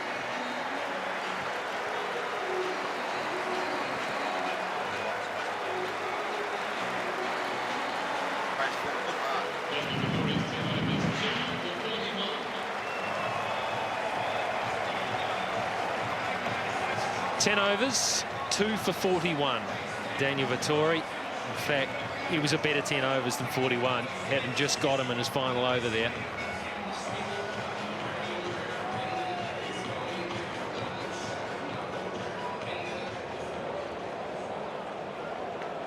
Bowling spell that actually changed the course of this match.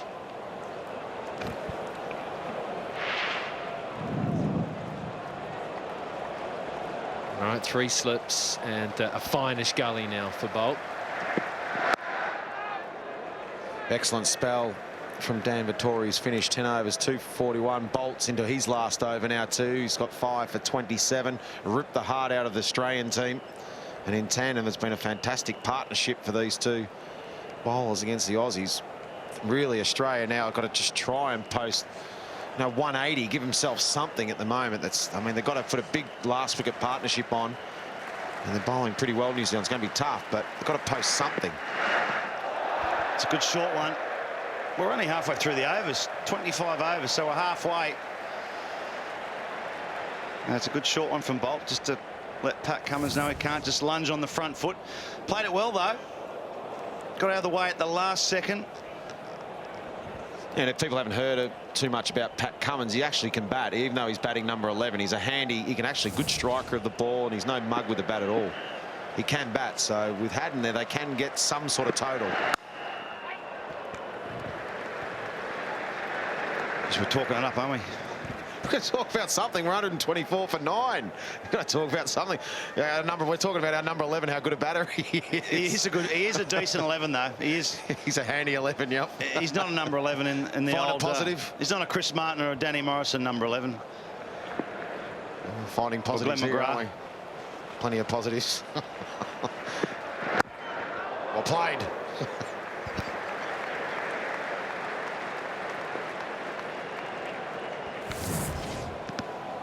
Well, this is Trent Bolt's final over as well. Right on the money there, looking to pick up his 6th. Finish the innings. 9.4 overs, 5 for 27. 2 balls to go. Already his best figures. It's been a wonderful display. Be interesting to see who McCullum goes with now down this end if Australia get through this over of Bolt.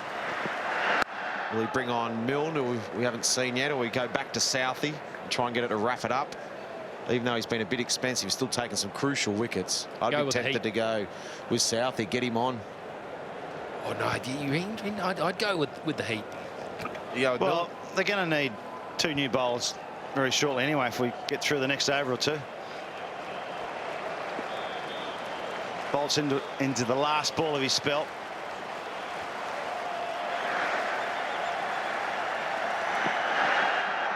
Beats the bat. Final delivery of the spell. Well bowled, Trent Bolt. Yeah, super spell that. 5 for 27 off his 10. Well bowled. And Australia 124 for 9.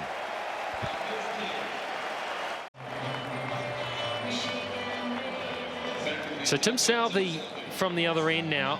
From the other end from Bolt will replace Daniel Vettori. And I suspect following Bolt will be Adam Milne, fastest of the New Zealand bowlers. But one thing that New Zealand's bowling coach, Shane Bond, has done is he's added pace to the 2 opening bowlers in Southey and Bolt.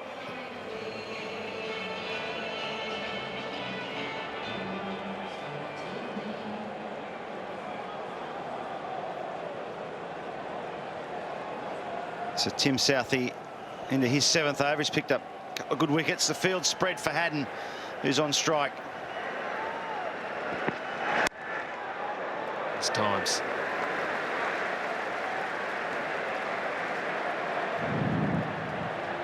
Might have just busted his bat there, Brad Haddon. Australia's lowest totals. Do we have to look at that? So at the moment, we're looking good to go top there. It's in World Cups, of course.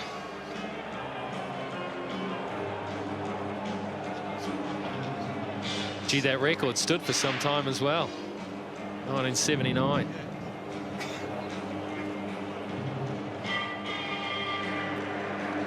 Brad Haddon, he'll look to go over the offside here. He likes to give himself room. And with no one out on the offside apart from third man, that'll be his area. Over cover, over mid-off. Yeah, don't forget that this is a batting power play that we're in right now. Well, for Brendan McCullum, he just puts all his fielders back on the ring. I probably would have a slip in there somewhere. And, you know, if a single is fine, he gets number 11, Pat Cummins on strike, and let Southey do that. There's no rush from put them all back on the ring, let Brad Haddon try and hit it over the top. And if he does just get a single, or it brings Pat Cummins on strike. So it's all good for New Zealand.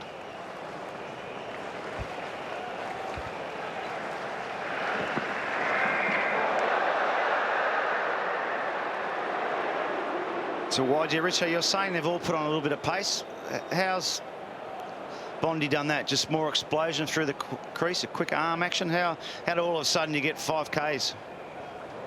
You're not a bowler, but you're a batsman, but you can still answer the question somehow. I think somehow I'll have a go. Yeah. I think it's just an intent thing. I think there was a time there where these 2 bowlers saw themselves as swing bowlers, and they bowled with that sort of mentality. They just look to get the ball up there, get it moving. And Bond, I think, came in and said, not good enough. We want more aggression out of our opening bowlers. He's got them bowling more bounces. He's got them bowling with more intent. I was going to say, that's the key for me, the intent. Whether they've gone out of the gym and just been doing training and getting a bit more supple and not getting too many muscles, but keeping lean and being able to get endurance out of their bodies is also the intent, I think, is the key word to them. That just body language is stronger. Well, Southey's, from the last time I've seen him, he's lost a lot of weight. He is a lot leaner and obviously a bit fitter, and he can bowl for longer. I think that's the key, June. I think they got lean and they got fitter. They got out of the gym. Keep their remain supple. And as I said, that intent, I think if you combine those two things together, then that's what you see in results. Is that how you got leaner, keeping out of the gym? I know a couple of gyms, that's about it. I haven't seen a gym for a while. Well, the New Zealand trainer, former New Zealand sprinting champ as well. And they love him. They love him as part of the group, and I think he does. He gives them those types of training sessions that a sprinter might do. Well, whatever they're doing, keep doing it, because Tim Southey and Bolt have been fantastic. That average speed 136, fastest ball into the 140s. Bolt was up around the mid 140s. There goes the Yorker, well dug out. There is cover back on that line. And the other thing that he's done, while he's given them some pace, they've maintained their ability to swing the ball. You see a lot of bowlers get quicker and they lose their swing. These two haven't. They've maintained that ability to swing. They maintain that good wrist position. So there's no heaving about it.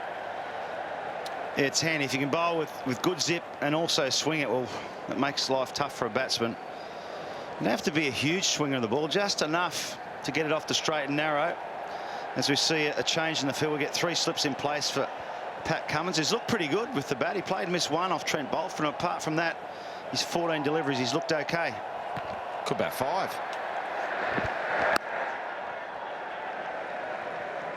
If he ends at 5 at the end of the tournament, you're in a world of trouble. 128 for 9.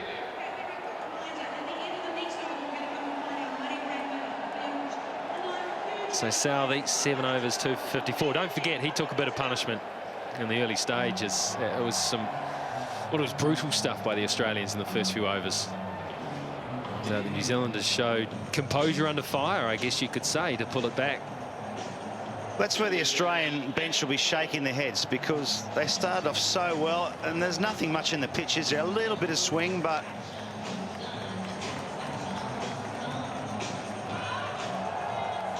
they're basically giving their wickets away, a lot of the Australian batsmen.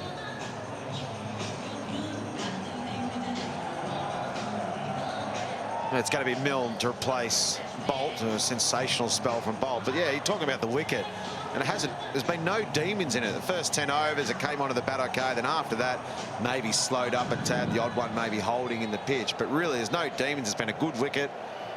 Boundaries are small. Australia got off to a good start. There's no excuse to have that huge collapse from 80 for 1 to 128 for 9. Just good bowling, good pressure from New Zealand, and some poor shots from the Australians. There you go, Brad Haddon looking to go over the offside again. That's his favoured area, and it was there to be struck, actually. Milne's first ball looked like good hustle, got through pretty well. Just maybe opened up too much there, Brad Haddon. In the end, it was a half volley. It was there, wasn't in the slot. Good loosener, 143 first up. Coming in the 28th over, 143.2. Fair loosener. Yeah, he'll be pumped. Young man will be.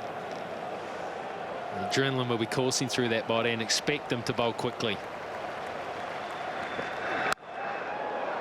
I'll tell you what his action reminds me of, Jimmy Anderson. I haven't seen a lot of Milne, but he's gathering his action.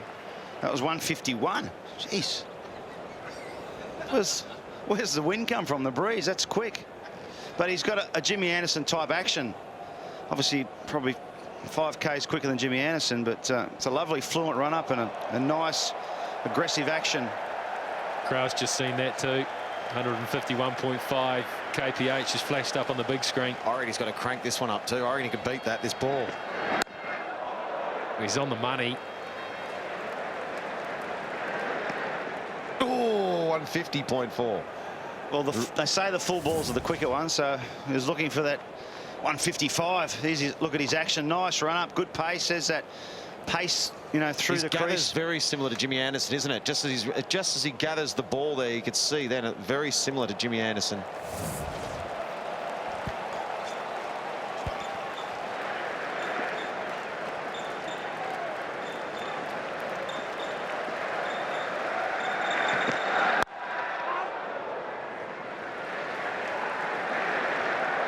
Well, there we go. We've got an overthrow of the ball hitting just where the join of the pitch onto the outfield, and it's gone at right angles. I think that was right on the cut stuff, wasn't it, where the outside of the pitch meets the turf, the join. I thought I was going to go for 4 for a moment. I was got up out of hoping. my seat then. Have a look at this, take it. Ronke's got no chance. Oh. There was one here in a Chapel Hadley series, I think it was, where Glenn McGrath was looking together and he was bending down to catch the ball and it just went straight over the top of his head.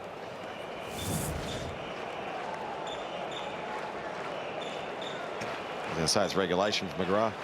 It's about the best chance of a boundary, that sort of overthrow there. I must admit, got the whip out for the ball to go down there to third man too. Boundary.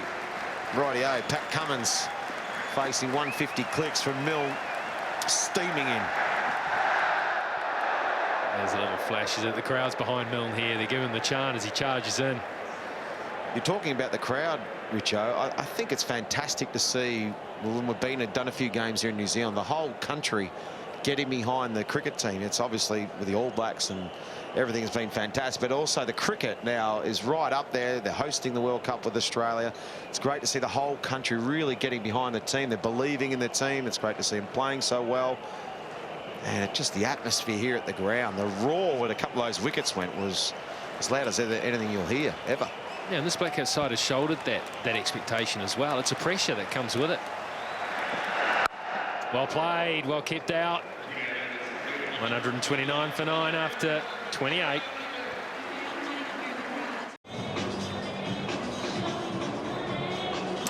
$129 for 9, 28 overs, still power of batting available to Australia, but odds are that New Zealand will be batting very shortly.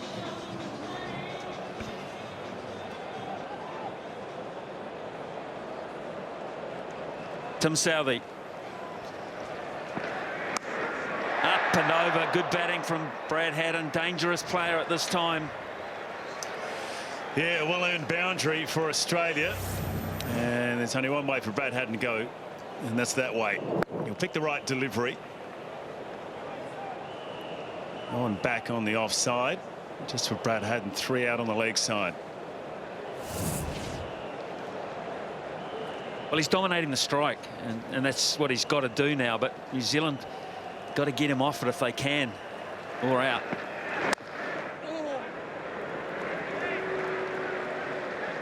What are you making of this, Brett Lee? Well, look, 133 for 9. The game's not over yet. Got to be an optimist. You've got to always believe. However, Australia got a lot of work to do now. Brad Haddin's the key, though. If he can smudge his way to another 20 or 30, Australia can go to that 150 mark, 155 or 160. At least give the bowler something to bowl at. And again, and that'll just get away from Guptill, who's quick. And he'll get 2. And that's what he needed. Needed 2. Needed to get back on strike. Just got it high enough on the bat, carrying over that inner ring. It's pretty good bowling, that, from Southey. Just followed him nicely. And in the end, probably hadn't tried to hit it 2 square. Probably needed. There's no slips. There's no third man. Finer would have been the option. Yeah, he's waiting on the full ball here, Brad Haddin. Sweating on that length to go back over the bowler's head. He gets it, but he can't time it.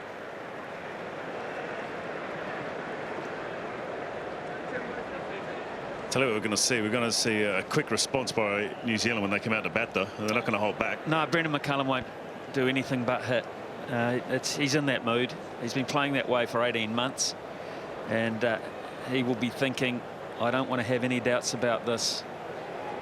I just want to go and get my team on the front foot chasing this. I don't want to be 3 for nothing. So he'll hit.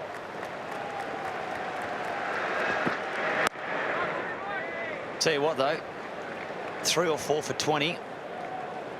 Could be a completely different story if Australia get their tail up. Pat Cummins out there facing the music as we speak, but he can certainly bowl over 150 Ks. Mitchell Johnson can bowl over 150 Ks. Well, it's all about the length, and I reckon New Zealand bowled well because they pitched the ball up. at the start. They've pulled a bit too short, a bit too wide. They're maybe a bit nervous. Southey's been expensive, but when he's pitched the ball up, especially that one to Warner, that's when he gets his rewards. Don't want the single. Interesting. Haddon wants to run the cutter here at the moment, and that is the best move. 136 for 9.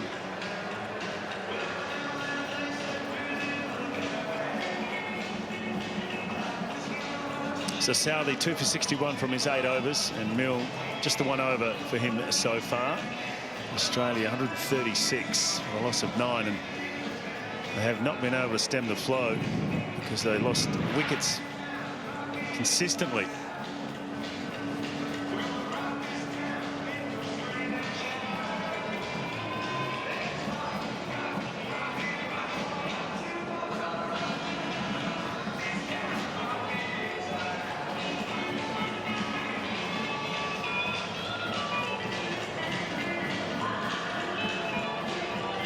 Well, if you're an optimist, from an Australian point of view, you can reflect on that.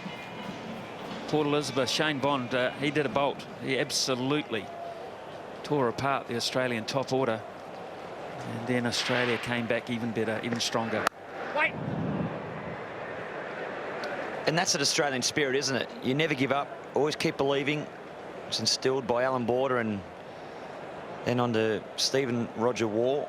So it's the Aussie culture, is to always keep believing, no matter what. Darren Lehman, the coach, will be in the change room after when this next wicket falls. Come on, boys, just keep believing. You never know. Yeah, 1 for 70 Australia were. They went bang, bang. 2 quick ones. Still no run, so Haddon sends Pat Cummins back. So that's 2 runs they haven't taken. Well, I think Cummins is playing well enough. From what I've seen, he looks as defensively as good as anyone has looked today. And I mean, he's just handing this. This is very easy for McCullum. It's very easy for Milne. Milne's going to bowl some cheap overs here. I think they should be running and back him. And if he gets out, so be it. So is everyone else.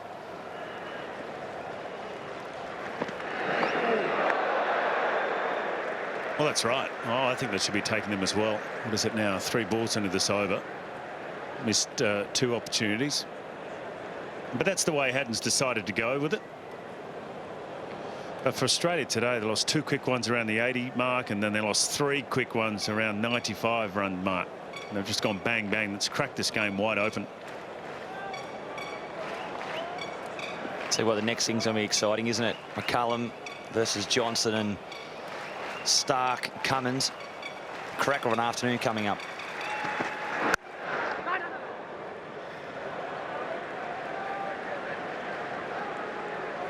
Well, New Zealand have just basically got 2 lots of fielders, on one on the inside circle, all on the circle, and one other lot, a second tier on the outside circle, and nothing in between. Although, as we speak, he's just putting Williamson in a bit closer, and they're thinking seriously now about getting Haddon out of the game and trying to keep him down there. Well, it's amazing because Brad Haddon likes to go on the offside. He likes to give himself room to hit over mid-off or over backward a point. So you would think that the fielder would be set deep on the offside. But they've gone the other way. He's been aggressive with his fields, Brendan McCullum. And he made the vital change to get Dan Vettori into this attack very early, inside those first 10 overs.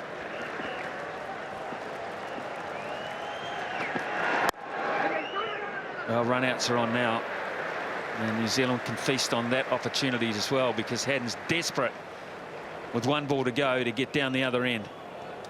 Well, they've already bowled 1 over the shoulder, so you'd assume that the bouncer probably around the sort of head height won't be on. Still a good bounce around shoulder height, might be okay. Potential slow ball coming here, but Brad Haddon will be dying for a quick single here out of the blocks.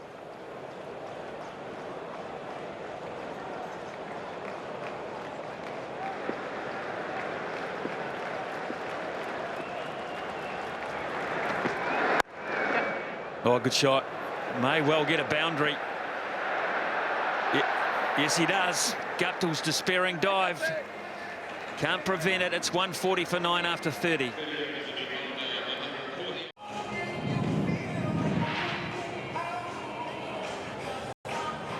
You can see there, Australia got off to a reasonable start at 30. And then the partnership of Watson and Warner, well, that was vital. And then Watson holed out in the deep, tried to hit Vettori over square leg and got caught. And then all of a sudden, fell away for Australia. Warner went very next ball. Smith, Maxwell and Marsh all went quickly in the middle order for Australia. Very precise at the moment. Brendan McCullum trying to just work out his angles, his catching options. 3 slips for Tim Southee in his 9th over.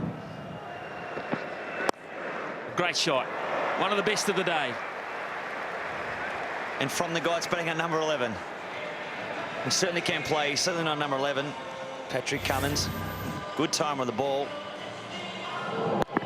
And Smitty's just a proper cricket shot. Oh, there'll be some sore boys sitting down in Australia's shed, because I don't think any of them be pleased with the way they've got out. I mean, very few could sit there and say, I was really genuinely got out by a crackingly good delivery. They succumbed. Quite meek, really. And this atmosphere here is quite imposing. I will say that Eden Park, but it's not foreign to Australian cricketers. No, I agree with that. I mean, they fit in about, I don't know, nearly 50,000 there at Eden Park. But I would think that probably Australia, you know, having that break in the 2-week period, the build-up's been fantastic. I reckon there's actually more pressure on New Zealand coming into this game, because they were probably favourites, and everyone, the expectation for New Zealand was, yep, we can win, we can win, we can win. Where Australia sort of came in undercover, really.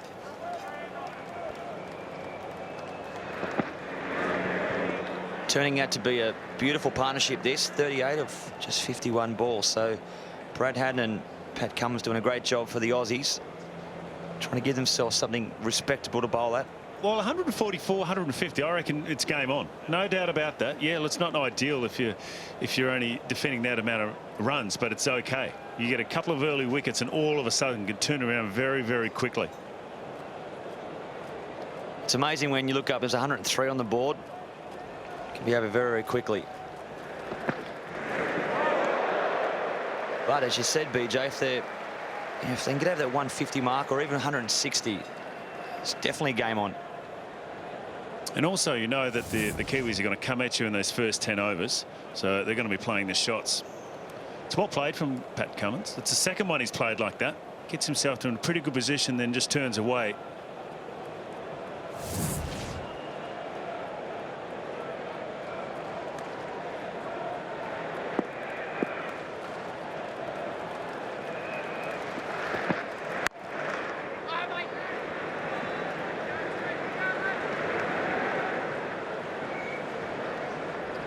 Amazing lull, isn't it? It's just helter-skelter there for a while. It's hard to catch your breath. I think the crowd that have paid good money for their seats were sitting in them for long. For half an hour, they were on their feet the whole time. Well, I think they were checking their tickets to see if it was a 2020 game. Tell you what, though, when this last wicket falls, I think we'll go to 11.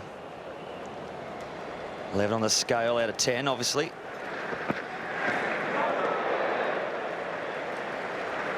Good over a batting bat from Cummins. It's 144 for 9.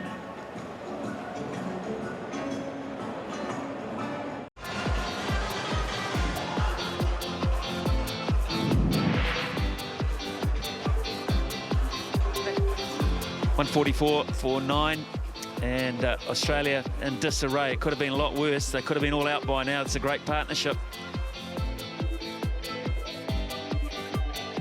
New Zealand cannot break through. It's so annoying. I see it so often in cricket these days, in all forms, that tail-enders frustrate. When bowlers think they've done the job, they can put their feet up and sit down.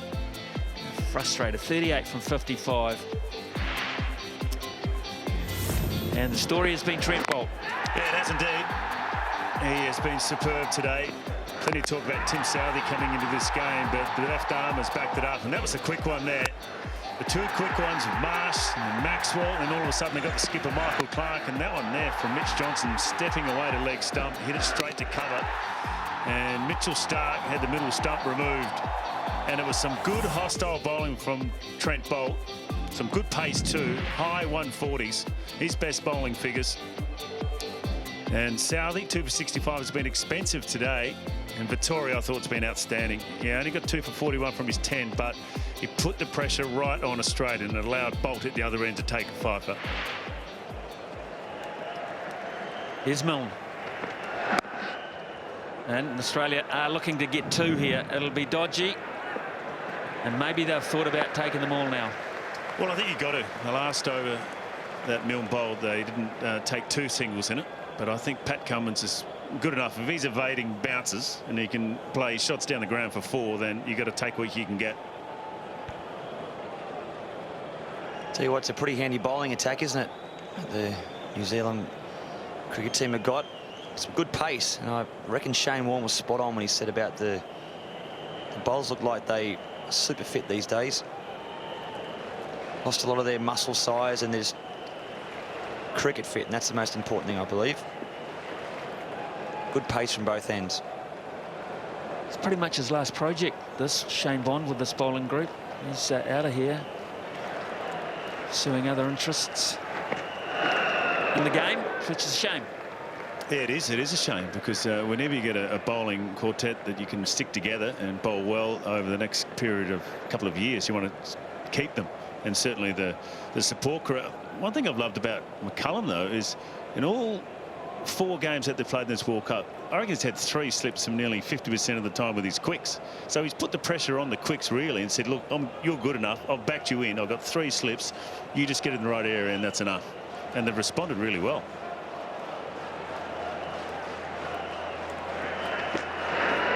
He never really stops trying to get people out. I mean, you know, even in the long form of the game, the test matches, when nothing's happening, he just doesn't let it settle. I mean, he's, you know, proactive's a good word for him, but he's positive, and he's believing in the assets he's got with him.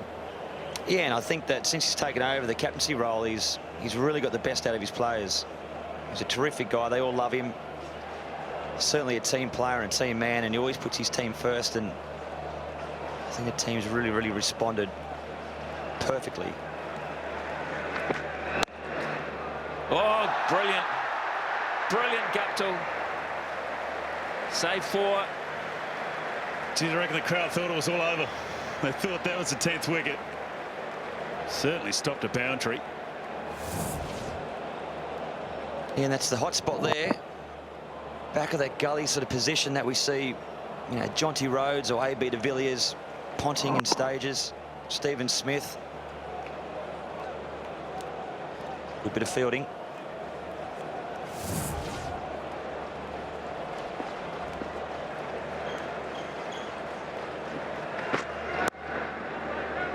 You're talking about the fields that McCullum set for his bowlers, especially the quick bowlers. It's a different feeling when the ball's in your hand at the top of your mark, thinking, I'm going to get a wicket, or how am I going to get a wicket, rather than say, where's he going to hit me next? You know, he doesn't react to boundaries getting hit and the ball flying around, which you can easily do at a small ground. He's just saying to the bowler, look, I've got the field set, you just bowl in the right area. If you don't get it right, we're going to stick with the plan.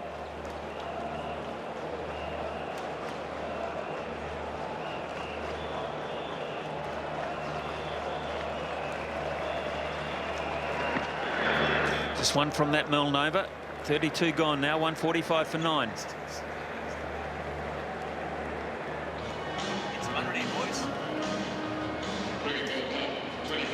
So the partnership, 39 from 61, Haddon and Cummins. What a vital partnership it is. 145 on the board. And one of the things you can look at is the pitch is playing pretty well. Yeah, it's a beautiful wicket. Flat as they come, so nothing obviously wrong with the wicket.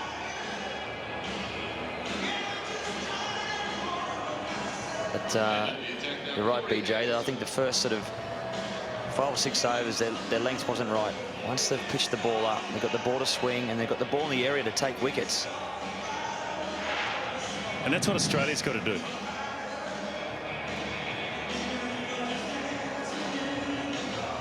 Corey Anderson is a genuine wicket taker. He can go for a few, so Haddon will look to go after him, and so he should, but he's just got a happy knack of getting breakthroughs. Anderson, strong young man, very powerful hitter, and he's a project. Here's a project for Shane Warne. He's work in progress, very much so. Yeah, around The leg side is where he'll probably try to take him. He's got mid on and mid wicket back. Deep point and mid off.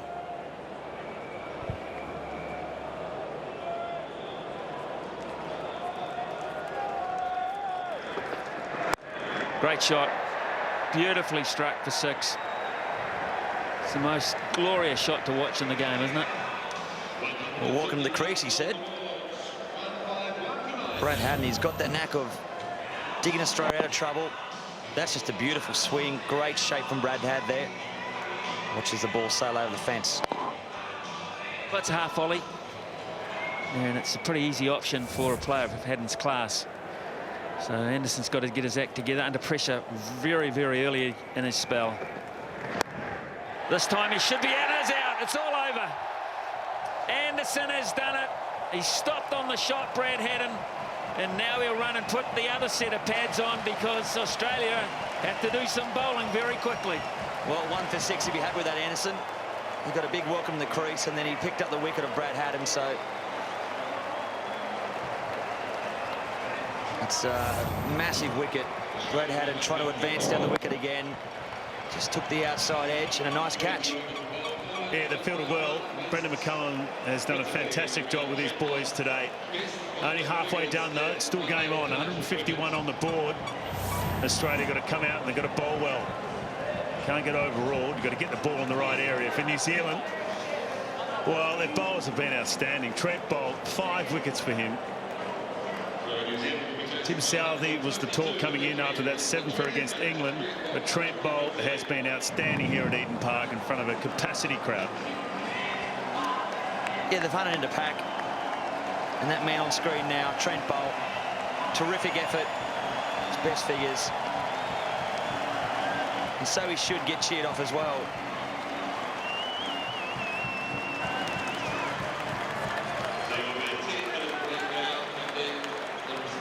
Amazing scenes here, really. Who would have thought after 10 overs of this match that New Zealand would have Australia out in a further 22.2. Quite staggering. 151 all out. Partnership, the last one was very good. Haddin 43 from 41. But in all honesty, 1 for 80 Australia. 1 for 80. And then 9 for 106. And that is the story of the innings, with a top and tail good effort at the start and at the finish. Simon Doull downstairs with one of the stars of the show. Yeah, thanks very much, Daniel. 2 for 41 for yourself. You must be pleased with that. Yeah, you come to this ground and it's quite difficult to bowl with the small boundaries. So I think for the particularly the start that Australia got to fight back like that behind Trent's bowling was amazing. Been around since 1997. Do you ever think you'd see this at Eden Park for a cricket match? No, once again, the noise was, well, I suppose, fascinating, really. I mean, to hear the crowd get so excited, and that one over from Trent where he got a couple of wickets, got everyone involved in it. And I don't think I've heard something so loud since I've been in New Zealand. 151 represents great value, but you know the Australians are going to come out hard, aren't they? Yeah, I think it's going to be a tricky score. I think the wicket has just enough in it, and we know the quality of the Australian attack. So it's going to be a good run chase and a lot of fun for the crowd. What about the wicket? Was there any turn in it for you, or did it just seem to be holding a little? I think that's right. I think if you hit a length, then it would hold a little bit for the seamers and also for myself. So I think it's not sort of a typical run scoring wicket here, but hopefully we can get through. All right, excellent conditions and well bowled today, eh? Thanks, Tully. Cheers. Yeah, sort of a job half done interview, wasn't it, really? There was no great exuberance about what Daniel Vettori was saying, because he knows, he's been around long enough to know that this is far from done and dusted. 151. 12 extras, just 32.2 overs. It all looked good with Warner, 34 or 42. He had the situation under control. And then Haddin coming in at number 8, 43 from 41. The rest, well, they'll be fielding their proverbials off. Certainly will. Brad Haddin, though, could he be the star of the show today? 43 or 41. Has given Australia a chance, but there we have it. New Zealand bowlers, they've hunted in a pack, they've done so well. Southey, 2 for 65. But Bolt, 5 for 27 off just 10 overs. And he's backed up beautifully by Dan Vettori, 2 for 41. So the target. This looks pretty simple, doesn't it? But we all know that Australia won't lie down. So that 152, they're going to have to earn every little crumb of that, New Zealand, as they search for victory at 3.04 runs per over. When Brendan McCullum comes out, though, it'll be quick fire. Whatever happens, don't go far away.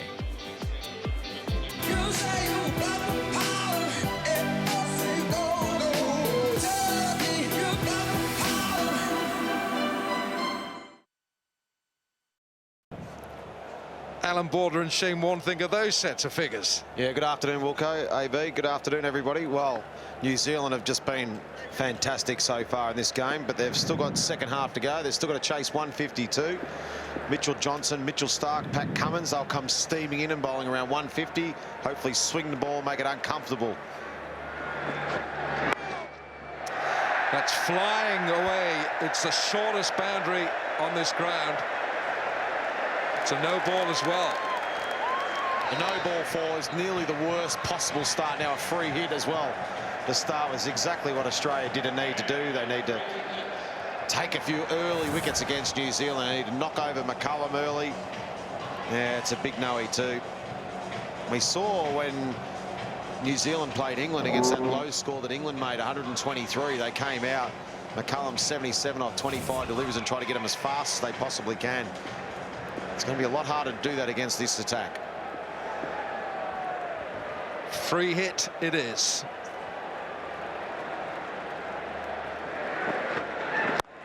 Oh, Guttel has clubbed this over extra cover for the most improbable six. Outrageous from Guttel.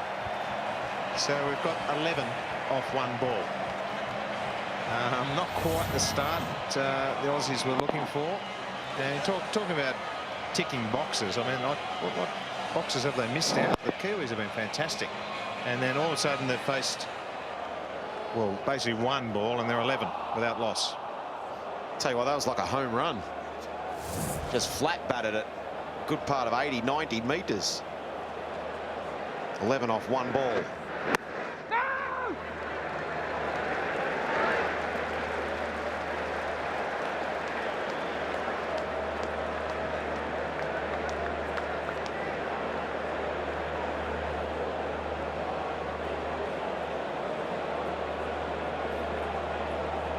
Glenn Maxwell, what's he got? Is he going to get a ball? Wouldn't have thought so. Not too early in this innings.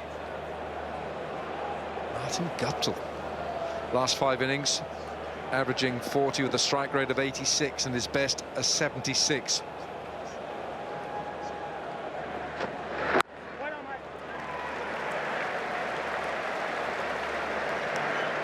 Sheer geometry of that six. Yes, it was a free hit, but he knew it had left the middle of the bat. Look at that. I'll stand there and I'll just admire that. It's a wonderful hit, wasn't it? Well, the US baseball scouts are around. Might be signing him up. That's a good strike. That's the longest boundary over that way as well. Well, Mitchell Johnson's bowling mid 140 kilometres an hour. I don't think he's been hit over cover off the back foot for 6 too many times.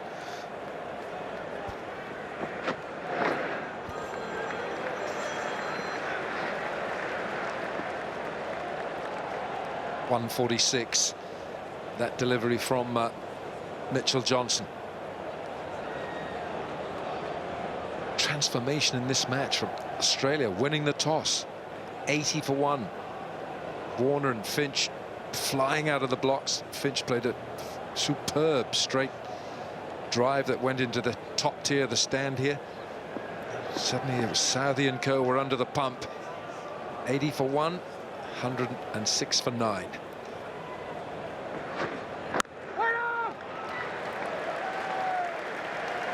Oh, you can just sense a bit of anticipation about Brendan McCullum when he's on strike and what's he got up his sleeve. We saw him tear Broad and Anderson and Finn just absolutely apart. 77 runs off 25 balls. Really have the same tactics against Mitchell Johnson, Starc, Cummins. Obviously a lot quicker. Starc will be up around 150. Johnson's 145. There's McCullum's record. Only averages 30, but look at his strike rate, 93. He's got 500s. Best of 166, and we all know he's a danger player. If he flies at the top of the order, he just sets up New Zealand real well. His innings against England was just insane how good that was. First over, 11 on the board.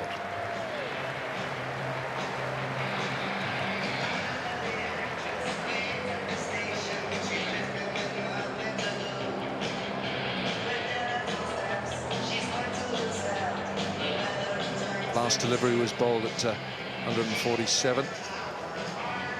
It's a walk in the park, Eden Park, for Baz McCullum.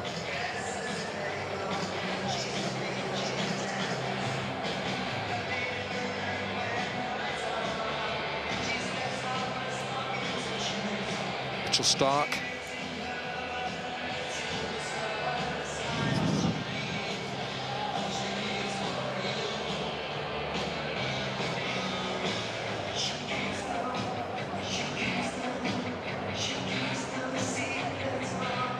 .63 wickets at an average of 21, good economy at 5.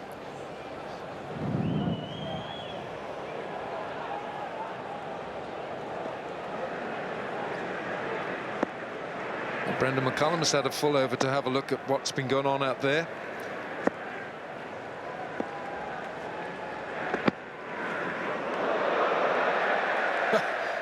And he charges Mitchell Stark, first delivery. I think the intentions are clear. He's not going to muck around. It's going to be, as per the England game, he's going to put the pressure back on the Australian bowlers. Mitchell Stark generally bowls with good pace and gets, if he is some swing, he gets the ball to swing back at the right-hander, but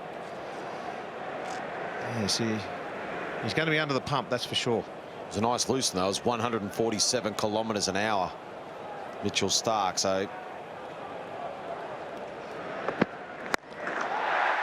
McCullum is at it. 6 over extra. 148.6, left arm over the wicket fast, 6'6" bowler. Thanks very much. He ran down first ball, got a wide. Second ball, Stark was a bit straighter and went bang, McCullum. Straight over wide mid-off for a big Dorothy. Huge sixer, 18 off 1.1. Dorothy Dix, a big sixer. Where did you get that from? Tell you what, look at this. McCullum's going to go right after this. We were wondering what his intent was going to be. Intent is one base, top gear, put the foot down and buckle up the seatbelt. Flies down to third man off the edge.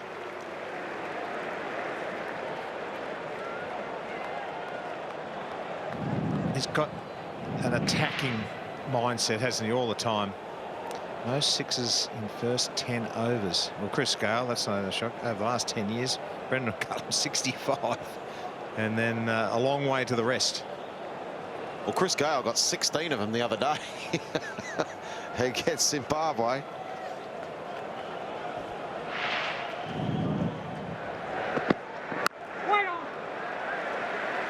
Martin Guptill, his name is in that list of 6-hitters as well.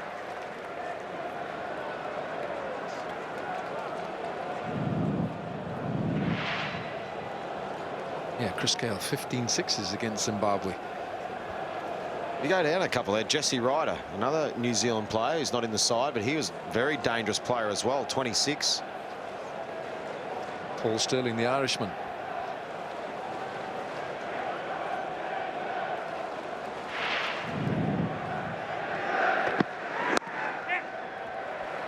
Turned away for 1. Rightio. It's just the anticipation straight away. We know McCullum's going to try and go over wide mid-off cover. That's the spot. I was interested to see what the plans are from the Australian team. I'm sure they would have been to try and swing one back in and get a bowled LBW to McCullum. But when he advances like that all the time, do you want to push a wide Yorker? Do you get a gully or a couple of gullies out there? Do you want to try and shorten him up a little bit? I think the ground's too small for that. So just looking at the plans, mid-off's coming back on the line. He's actually mid-off's coming back, and Michael Clark's decided to bring deep square leg up and fine leg up. So the 2 men back, a third man and deep mid-off. Well, it makes sense with the angles, but now Yeah, Stark is staying over the wicket. Looked for a moment, Martin Guptill stood on the other side as if Mitchell Stark was going to come round the wicket. He's not. He's staying over the wicket.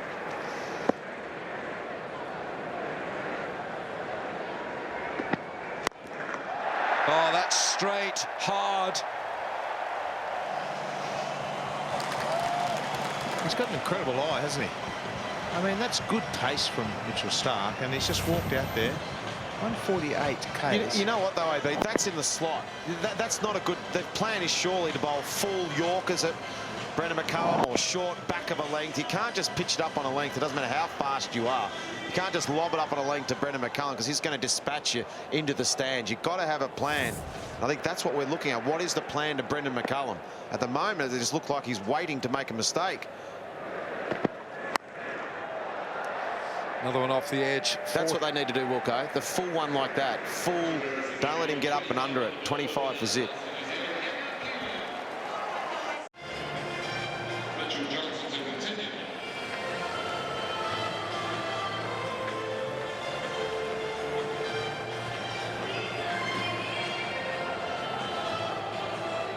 .25 on the board from the first 2 overs. Australia were 24 for no wicket from the first 2. Yeah, so game's in the balance. Just going to see what Mitchell... I'm interested to see what Mitchell Johnson's plans are now to... Mitchell Marsh has come into the circle.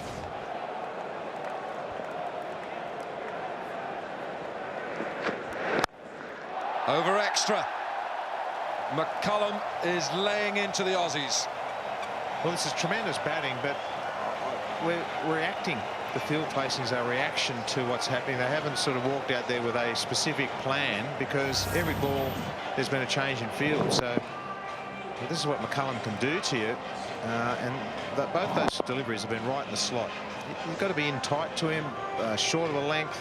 You can't just sort of put it in his zone and expect to get away with it. That's it. That length ball, when you just lob it up on a good length around the off stump, that's exactly what he's setting himself for. Brendan McCullum, 22 from 6 balls, strike rate 366. Bowled, well bowled. It's intoxicating, this batting from McCullum. Great Yorker that from Mitchell Johnson. Oh, I'm just thinking about all the options. We've seen what McCullum can do against England. We've seen what he's going to come out and do here. I'm sure the Australians, every team, they study what they're going to do, and this is our plan. They just haven't got it right. They've lobbed him up on a length and off stump, and he's dispatched both Stark and Johnson. Just saw Michael Clark going up now to chat to him and say, OK, what's our plan? Our plan's to bowl Yorkers. OK, that's not quite working. What's plan B? Is it let's bring third man up and put a deep mid off and a deep cover up, or let's go short at Brendan McCullum? Let's try and give him some chin music. Now, we know the short boundaries, only 45 metres behind McCullum, so if he top edges it over there, so be it. Now, this might be what John's going to do. That Michael Clark's bringing out a bat pad man now, short leg. He's bringing up deep point. He's got third man back and a fine leg. So this suggests it's plan B now. The Yorkers haven't quite worked. The bowlers haven't got that right. Now let's go some short stuff. I think a good option to McCullum, someone from Johnson like that. He's got an excellent slower ball too. I'd be going short, and then the slower ball from Johnson. That'd be my plan with a deep mid off and a deep cover. Yeah, I like that. But, you know, we've had a field change just about every ball faced. So obviously, what are they talking about in a team meeting or before they went out to bowl? Because they know they're going to bowl against this bloke, and this is what he's going to do. I think this is just plan B. They've switched from plan A, which was full Yorkers. That doesn't work. OK, let's go to plan B and bowl short stuff. Bat pad, third man back, and fine leg. They've got a leg gully. They've got a bat pad on the onside. So this looks to me like it's just short stuff. No, it's a, what is it, 5-4 field. You've got a leg gully, bat pad, square leg, fine leg back, and a wideish mid on.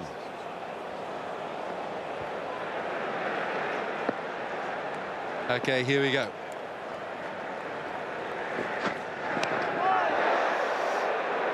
Well, that was just a gentle reminder from Mitchell Johnson that McCullum's not going to get it all his own way. Yeah, no, I think that's where, you know, the other two options that the Australian team had, weren't they? It's go at the left shoulder, bounces at the left shoulder, or full and wide, and I think that bounces at the left shoulder is the way to go to McCullum. At 150k, you're 6'6". That's hurt Brendan McCullum too. It's missed the arm guard. That's really hurt.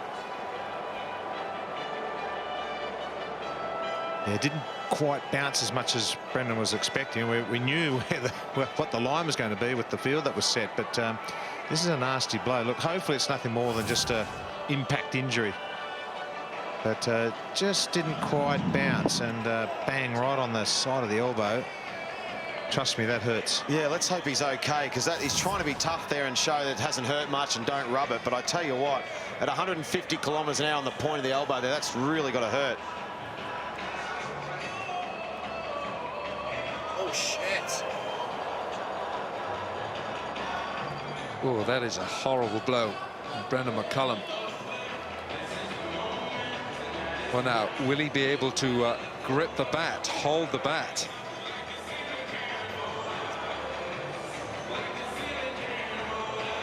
You get some ice on it, but depends on whether he can grip the bat, and he'll be the only one who knows. But he doesn't need to be out there, does he? If it, get off, get some treatment, you can always come back a little later. The good thing is there, AB, look, he can see him moving his hand, so he can actually move his hand. But look how far that's swollen up. Just remember, that's 150 kilometres now. It's missed the arm guard and it's gone straight onto the fleshy bit. Now, he's a tough man, Brendan McCullum. Hasn't bounced as much as he would have thought, but so he's ducked the ball. You see he's got an arm guard on, and it's just missed at 150k. So the sweatband that he has around there, not really an arm guard, it's a sweatband, but it's missed everything there and hit him flush on the skin. And that's coming up, and to me, I'm not a doctor of that, but for me, you need ice on that straight away so it doesn't balloon up. As we said, the good news is he can move his hand, Brendan McCullum. You'd have to be pretty ill to go to see Dr. Warren, wouldn't you? Seriously ill. I can prescribe anything you like. It mightn't be for the right thing. Oh, it's definitely last resort, isn't it? Hey? You've got to be in real bad shape to go and see Dr. Warren. No, he's got an arm. Is that an arm guard he's put on there, or is it a strapping? No, it's not an arm guard, but it's like the it's like a pressure bandage. We've got Alan Border alongside me, flinching here in the commentary box. Well, anyone who's batted against fast bowlers, yeah, he's got the pressure bandage on, and look, trust me, that hurts. Anyone who's played against any fast bowling, you catch one there, it's just really painful. I'm amazed he's so quickly back into action. He's a tough rooster. And there's plenty more of this coming. The Australians have gone to plan B, which is short stuff. It's great to see that Brendan McCullum's okay. He can grip the bat, but there's plenty more of this coming. Now, what's McCullum? He's going to back away and go up and over the slips for 6 to the 45-metre boundary. He's going to take on a hook, or is it a 3-card trick from Mitchell Johnson? He's going to pitch one up. I'll tell you what, McCullum's going to have a go at this. Flashes straight past slip. 4. So a good answer, isn't it? A little bit streaky, but when you're throwing the bat at it so hard, you're going to get away with things. And Michael Clarke, no chance there at slip. And it was still a good delivery. The ball was shaping back at the right hand. It was over probably middle stump, but it probably needs to be more body line, doesn't it? Left shoulder is the key. When you bowl into someone like Brendan McCullum, who likes to stay leg side of the ball and go up over mid-off and cover, when you're bowling your short stuff, you want to be at that left shoulder. No room, really cramp him up.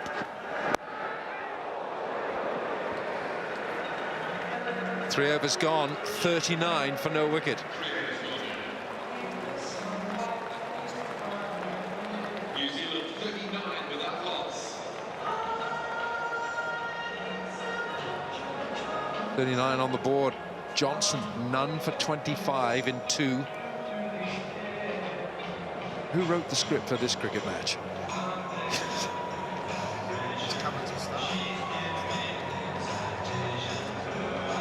Big conference between or amongst all the Australians.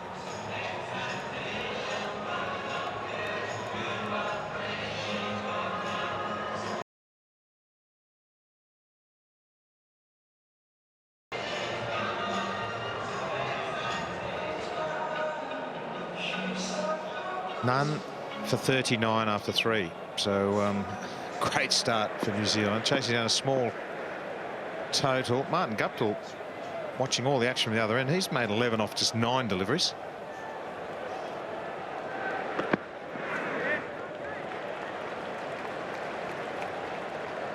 You're allowed to let the ball go. It's a heinous crime in this match.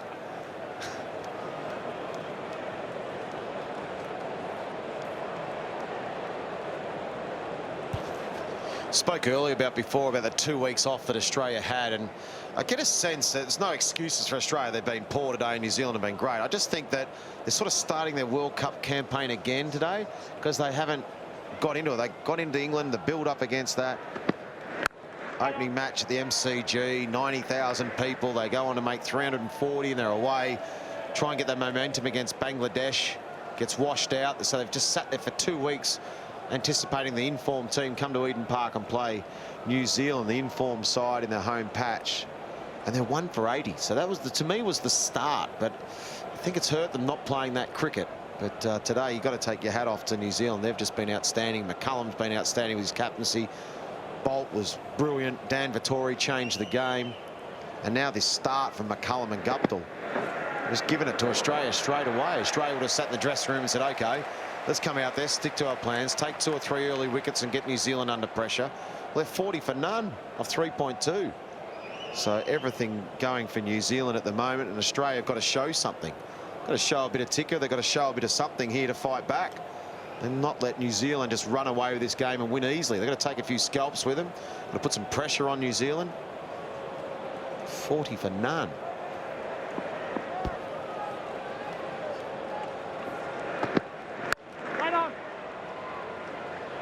Well, there's no substitute for match time, match play out in the middle. You just, it doesn't matter what you do in training. Even if you have a sort of inter-squad centre wicket, it's never quite the same, is it? The same intensity. And that's what they've been lacking, the Aussie boys. So, you know, it's a bit of a wake-up call for them. They cruised through that first game against England. So, yeah, they've got to, yeah, as you say, Warnie, show some ticker, really work hard, make it New Zealand work harder for this total.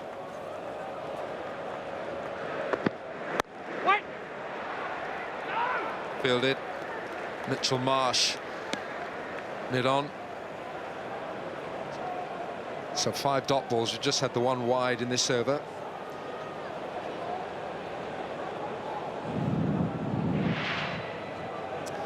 Now we've had some quick bowling in this match. Adam Milne got it up to 151.5, 150 from Mitchell Starc, Mitchell Johnson 148, but Trent Boult 145 consistently at mid 140s. Should be gone. It is. Cummins takes the catch, and Guptill's got to go. Good catch, actually. It wasn't an easy one, that from Pat Cummins. Had to go high and to his right. Excellent catch, and that's just what we're talking about. Australia need to take a couple of easy scalps, a couple of big scalps for New Zealand, and not let New Zealand have it all their own way. They've had this match all their own way, except for the first few overs. Get a couple of wickets and put some pressure back on New Zealand. Guptill's gone for 11, and New Zealand are 40 for 1.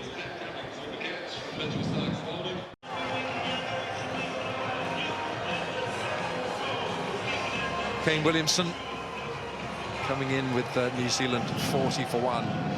Guptill, the man, gone. Kane Williamson with an average of 46, strike rate of 82. Just been in the most wonderful form in the last year or so.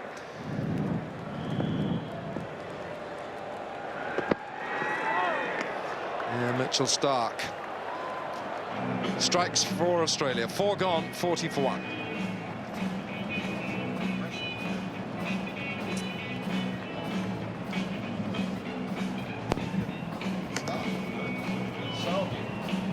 So 40 for 1 from 4 overs. And it remains to be seen how fit Brendan McCullum is, gripping the top of the bat with that left hand.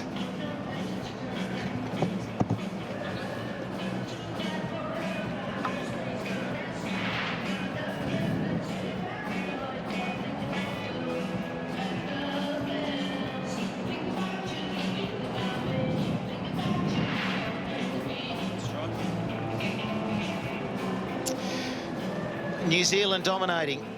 40 for 1. They got there very quickly. It's a big run rate, and McCullum still out there. So Guptill has the pads off. And Williamson trying to team up with McCullum. That's how they'd like it to remain until they chase the runs down. Australia, they want wickets. They've got the strike force in Johnson bowling. If he gets on a roll, he will be hard to handle. At the moment, it's not quite happening. Yeah, I'm not sure how good Brendan McCullum is or how bad he is, really, to be fair. He doesn't show much pain. He's a tough cookie. And for him to have a stoppage and play as long as that meant that there's something not too good under that armband there at the moment. So, and you can just sort of tell also, even with the way that he played his shot and ran down the other end, that it's tender at best. Yeah, certainly be throbbing right now. You want to feel that, I guess, the top hand. Always a pretty clear indication if he holds the bat in the other hand, and that's obviously what he's doing now. So, yeah, he'd be in a world of hurt at the moment. Yeah, the hard thing with those is initially you don't think they're too bad, but after a few overs it can start to throb. You start to realise the impact. But if there's no break, and I'm gathering at the moment he doesn't think that's the case, he is best to stay out there. Keep going with it, try and keep it warm, because if he came off and was required later, it'd be a lot harder. And you always wore an arm guard, Michael Slater? Well, I did, opening the batting. I just felt that it would be a silly injury if I could protect my wrist. If I got it wrong, it hits me in the wrist, I'd prefer to have it intact and not have to miss 6 weeks because of a broken wrist. So I went with it. It took a little while to get used to. But then, in the end, you hardly notice you've got it on. So 3 slips in play. And that's 4. And that's the 45 metres. How quickly did it get there? Well, when it flies after 45 metres at 150 k's, it gets there really quickly. So that's the one that Mitch Johnson there just tried to bowl, I guess, that glory ball at leg stump. And Williamson's so good to just flick the wrist, turn it nicely, and use all the pace of the ball.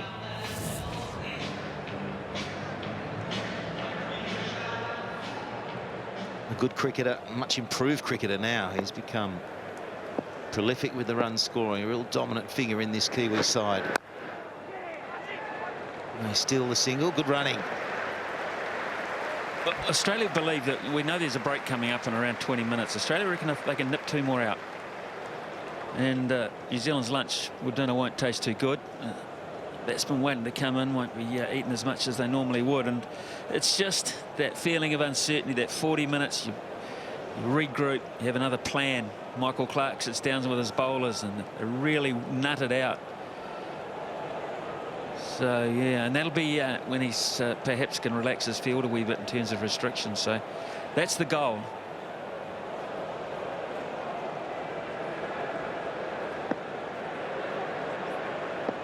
Cullen just took his time there, a bit of gardening.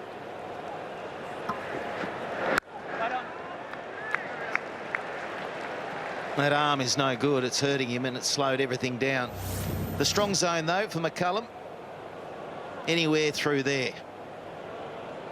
He's got this rare ability. We haven't seen him charging in any of those just yet, but he likes to come down to the fast bowler, really advances. He's got a great eye, fast hands. And through that offside, very strong. I reckon if the ball hits the wicket, it's a strong zone for him. Yeah, you're right. He's one of those guys. Anywhere's the strong zone when he's going. That pad still in play. Here he is, down, and there goes the ball straight past Johnson, full of authority.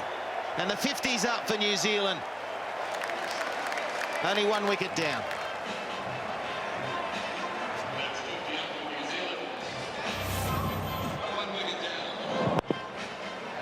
Terrific strike, just the way he advances. Very hard at times to keep those eyes steady when you do that. See, the big hitters these days tend to be very still, keep their head still, they clear the front leg. McCullum does it differently. He's just got this amazing thing in his system that says 4 or 6. Doesn't matter who's running in at him. 4 or 6, 6 or 4.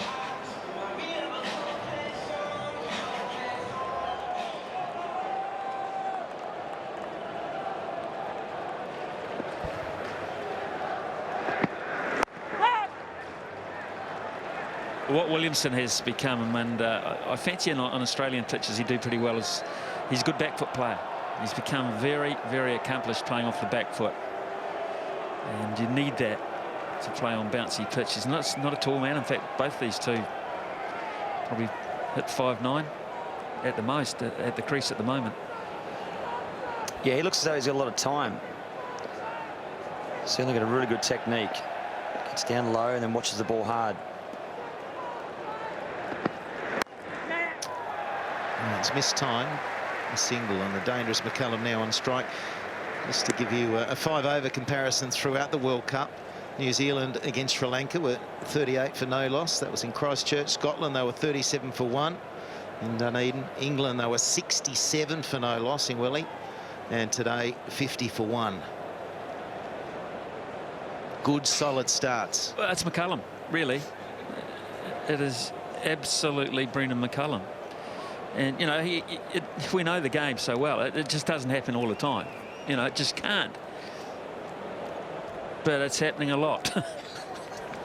Yeah, he's got the consistency. In Australia, they want to see the back of him. They're probably feeling, well, his arm's gone. It'll only be a matter of time. But they can slow things down without McCullum out there. He's gone straight back at Stark. Did he put it down? He did. That's baseball, isn't it, that, really? That's straight back of the pitcher. And that's with one arm, mind you. He's absolutely smoked that. Would have been a great catch. It's come back at probably 0.3 of a second. And he's got big hands, Mitchell Stark. Yeah, it's one of those that could have stuck. It was in the follow through. It was sort of not too much of a movement for Stark, but it hit them straight out. You know, you really hope for, obviously for New Zealand, but for the whole World Cup. I certainly love watching this guy play. Brendan McCullum, he's such a class act. There's interception points of where he likes to score. The yellow ones there are the boundaries. A couple of the wickets there with the white. But yeah, I really hope that he can get through this game and then he'll be fine for the rest of the series. It's going to be hurting tonight, though.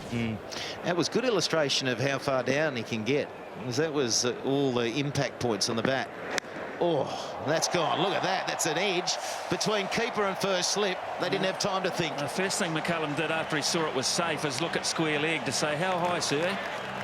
And Richard Illingworth and umpire Erasmus have said, well, not high enough. Yeah, it's always one of those ones where if it was to go straight to first slip on the full, you'd think you'd be looking around a bit harder at the umpire saying that has to be a no ball. Just below, though, was the call. Beach Daz, bro. Heard that they're playing on the way over here yesterday.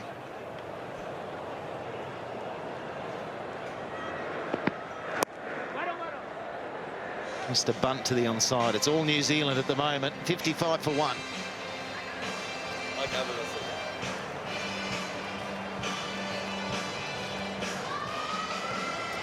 Great shots from camera that zooms down on top of the players.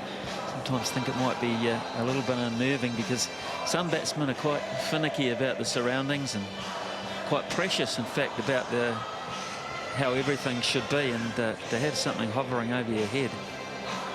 But too late. These are the new eras we're talking about.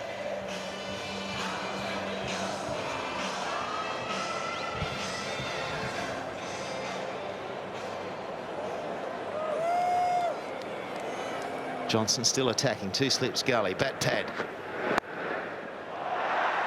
Then the third man, just the single. McCullum back on strike.